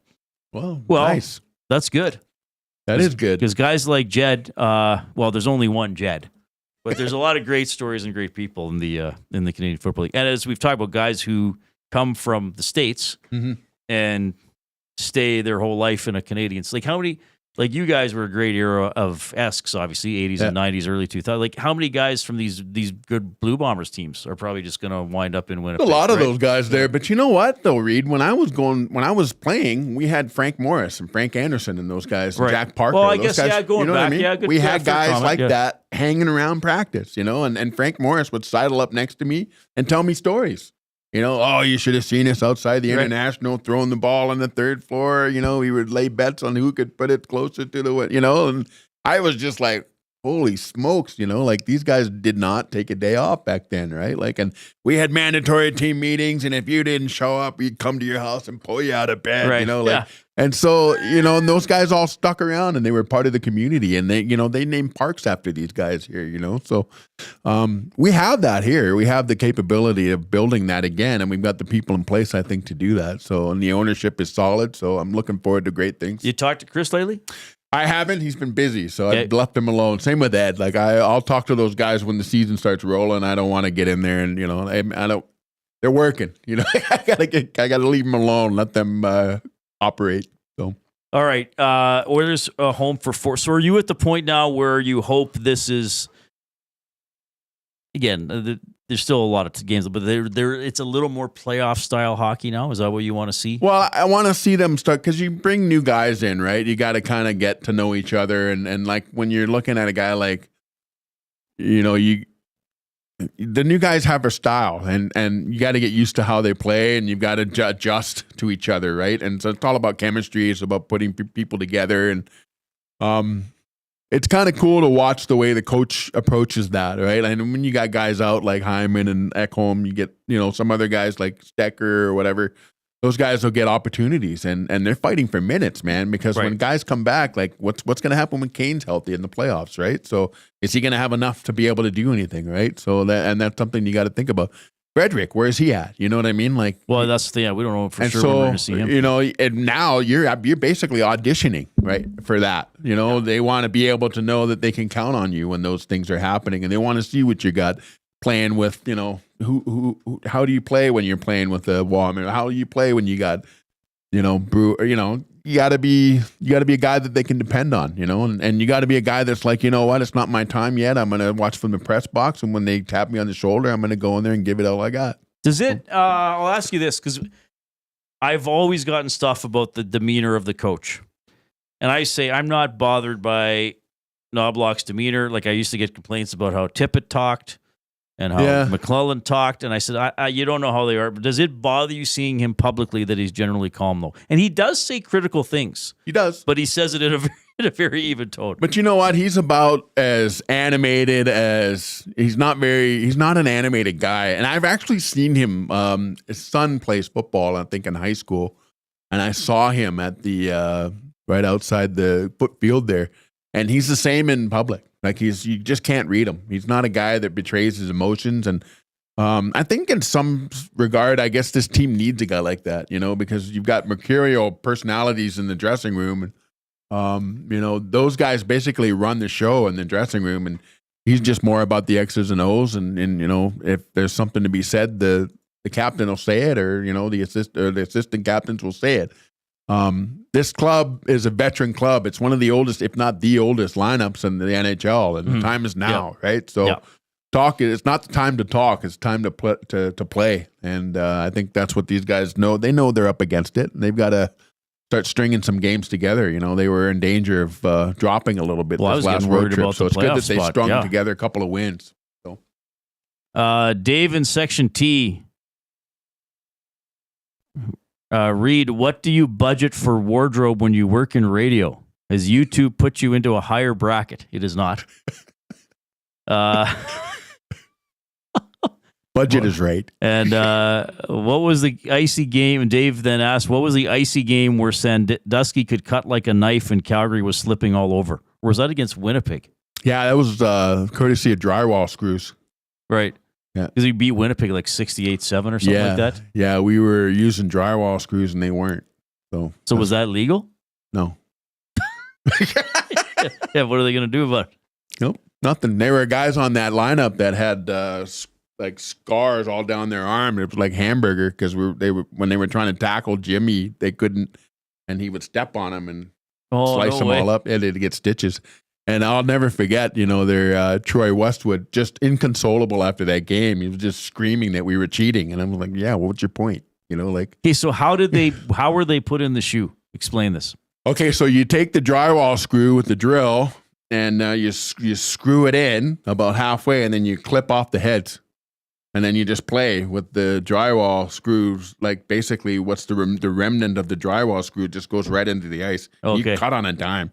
And so when Winnipeg, it's funny because they're out on the field. They're like, how are they, running so well? So they're trying on broomball shoes. They're trying on the spot built, the Nike Destroyers, and we're just like, yeah, good luck with that. And we had our drywall screws. So how did they find out about it? By getting cut up? Well, the referee, they looked at those guys' arms, so they knew there was something up. So the next week, for sure, we ended up in Calgary, and they were checking our shoes. But by then, we knew we were good enough to beat Calgary, right? So we didn't have to worry about it. But Jed, this was amazing. Thanks for coming in. Hopefully next week or next. I know you're an incredibly busy guy. Yeah. So we say you're a weekly guest, almost weekly, because we know sometimes because you're still. Remind everybody what you're doing. You do incredible stuff in the community. Yeah. Well, I'll come back in next Friday if you'll have me. I'm available. So. We're booking next Friday, the 20. No, yeah, we'll just see if the Oilers are playing that night. But no, they don't. Next, so like in 11 days. Oh, okay. Right. That's what. Not this Friday. Like the following Friday. Yeah, not this Friday. Yeah. We'll do some that day. Yeah. Jay will be back. It'll be awesome. That is the one and only Jed Roberts on the Reid Wilkins Show. Back with our word of the day and crunching the numbers for Gallo LLP.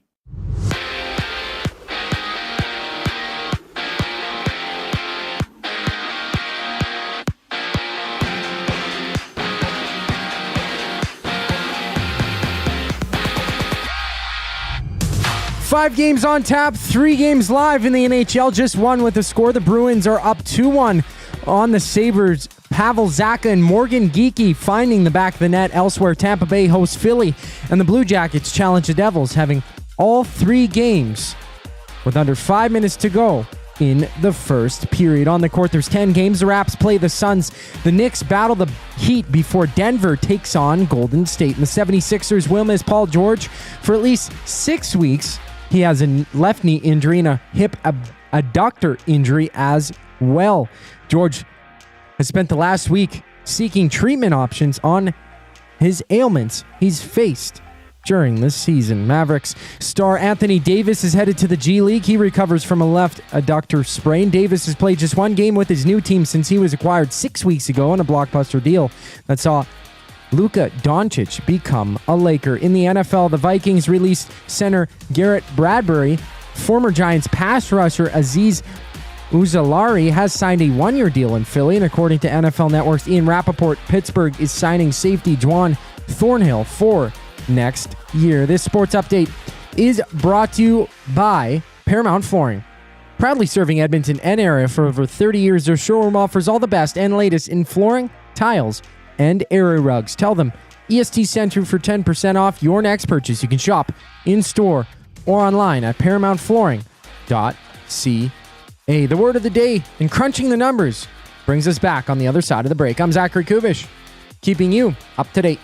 Get your fix every single game with the GCL Diesel Oil Stream pregame and postgame shows with Tom Gazzola and Hernan Salas. Whether it's breaking down the starting lineup, predicting key matchups, or diving deep into the game's biggest moments, Tom and Hernan are here to give you the best insight and analysis in the city. After the final horn, get the breakdown of every key moment, performance, and player reactions. It's your one-stop shop for all things game day. Catch the GCL Diesel Oil Stream pregame and postgame shows with Tom Gazzola and Hernan Salas, only on Edmonton Sports Talk, your clear choice for Edmonton sports. Missing the course? The Canadian Ice House is here to keep your skills sharp. Trackman golf simulators are open. Real golf action right in downtown Edmonton. Don't let the off-season slow you down. Visit us in-store or check out thecanadianicehouse.com for all the details.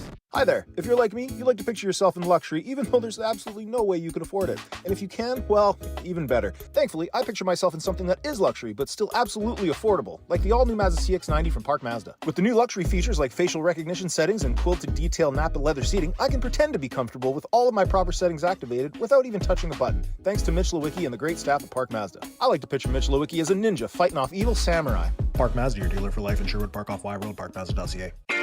Your brand deserves more than just a whisper, it deserves a buzz. At the Hive Product Marketing, they specialize in promotional products that bring the buzz. From eye-catching giveaways to unforgettable keepsakes, they got the perfect products to make your brand stand out and get noticed. Visit the Hive Product Marketing and let them create the buzz your business deserves. The Hive Product Marketing, the official merch partner of Edmonton Sports Talk. Visit them online at thehiveproductmarketing.com. UFC 314 goes down at the Canadian Brewhouse on April 12th. Watch every knockout on the most TVs with epic food and drinks in the best atmosphere. Don't miss the action. The Canadian Brewhouse. Our house is your house.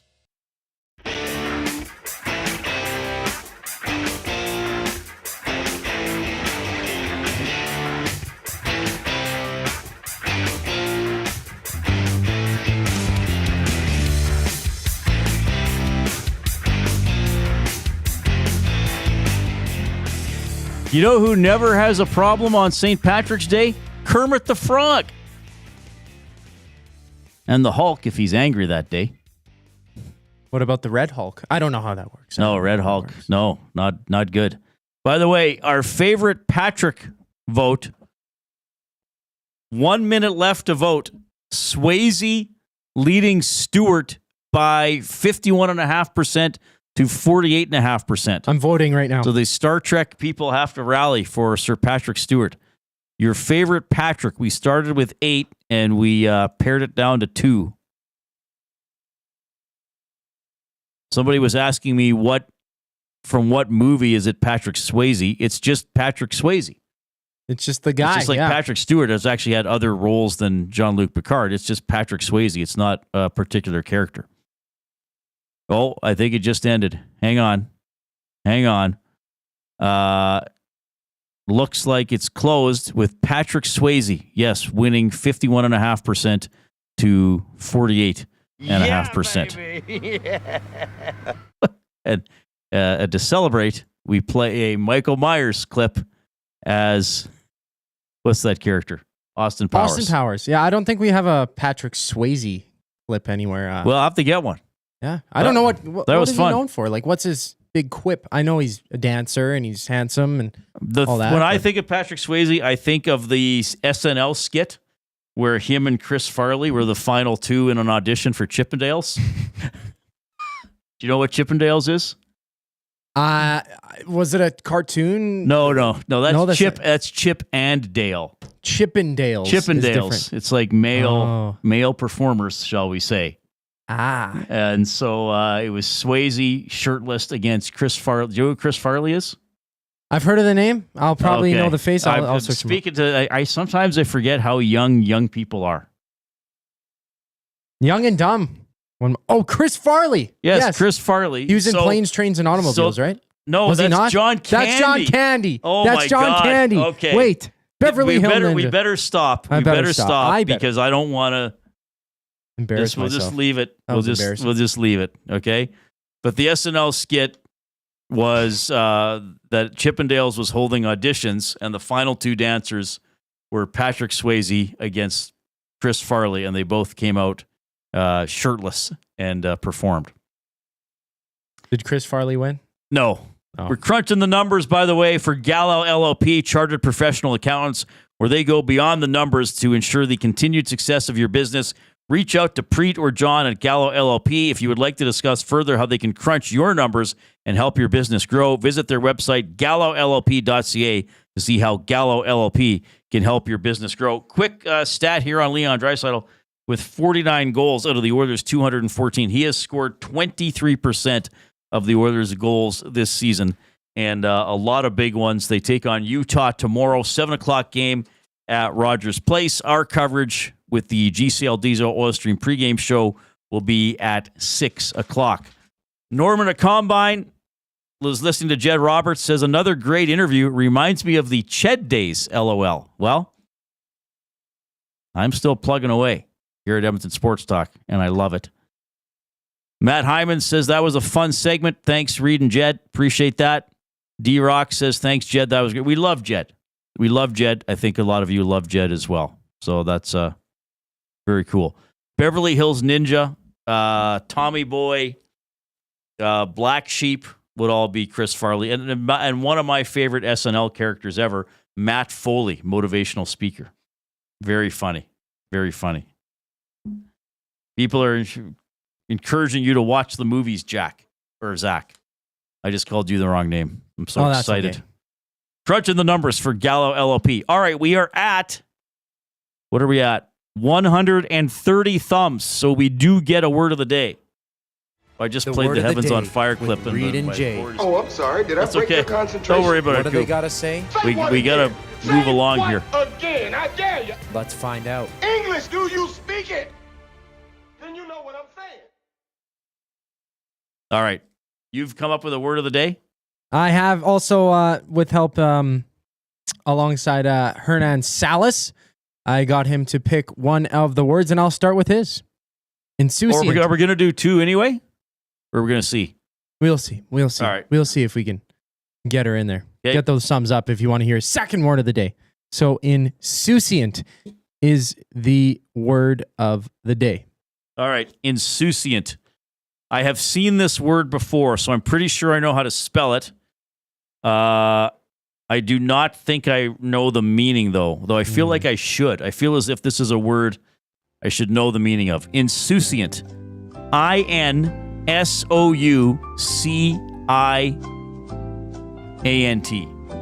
Insouciant. Wonderful spelling. Thank you. Of insouciant. What does it mean? Insouciant. I don't know what this means. Insouciant. So it could mean like sort of the negative of something or about not doing something because it starts with in. Am I on the right track? I don't think you're in the directional. It's not in the. It doesn't. It's not a word indicating the absence of something. I'm going not to directly. Say, okay, I'm going to say insouciant is a synonym for defiant. Defiant. Well, I don't think I'm going to give that one to you. Of course, it could be used at the same time, but they're not similar words. So insouciant means showing a casual lack of concern, indifference. Showing a casual lack of concern or indifference. So yeah, I was not. I was in the very, very general ballpark. I was in the right league, but I wasn't in the right ballpark. That's right. So insouciant, showing a casual lack of concern or indifference. Yes. All right. So that word. Reid is going to be quite insouciant about Gager's Formula One pool. Ooh. Did you watch the Formula One race? Yeah, I actually did. I don't think I've ever watched a full F1 race before, and it's cool to see that it was their 75th season. There's a lot of rookies. There's a lot of changes coming into it, and that's always fun because even watching for the first time, if you know it's a bunch of I'm just going to say old guys, I guess, people who are experienced, there's something different to see. And within the first 5 laps or something, there was 3 drivers that were disqualified or they crashed.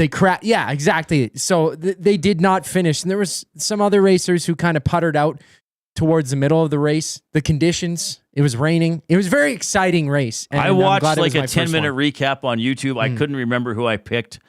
I'll be a participant in this pool, and that'll probably be the extent of it. By the way, Max Domi scoring a minute 47 into the game.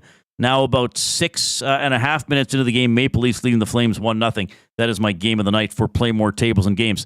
All right, our live programming resumes at 6 a.m. with the Nielsen Show. I will be back at 3 tomorrow afternoon with another edition of the Reid Wilkins Show with Jay Milne, though Jay is off again tomorrow. On behalf of the Koob, I'm Reid. Thanks for tuning in.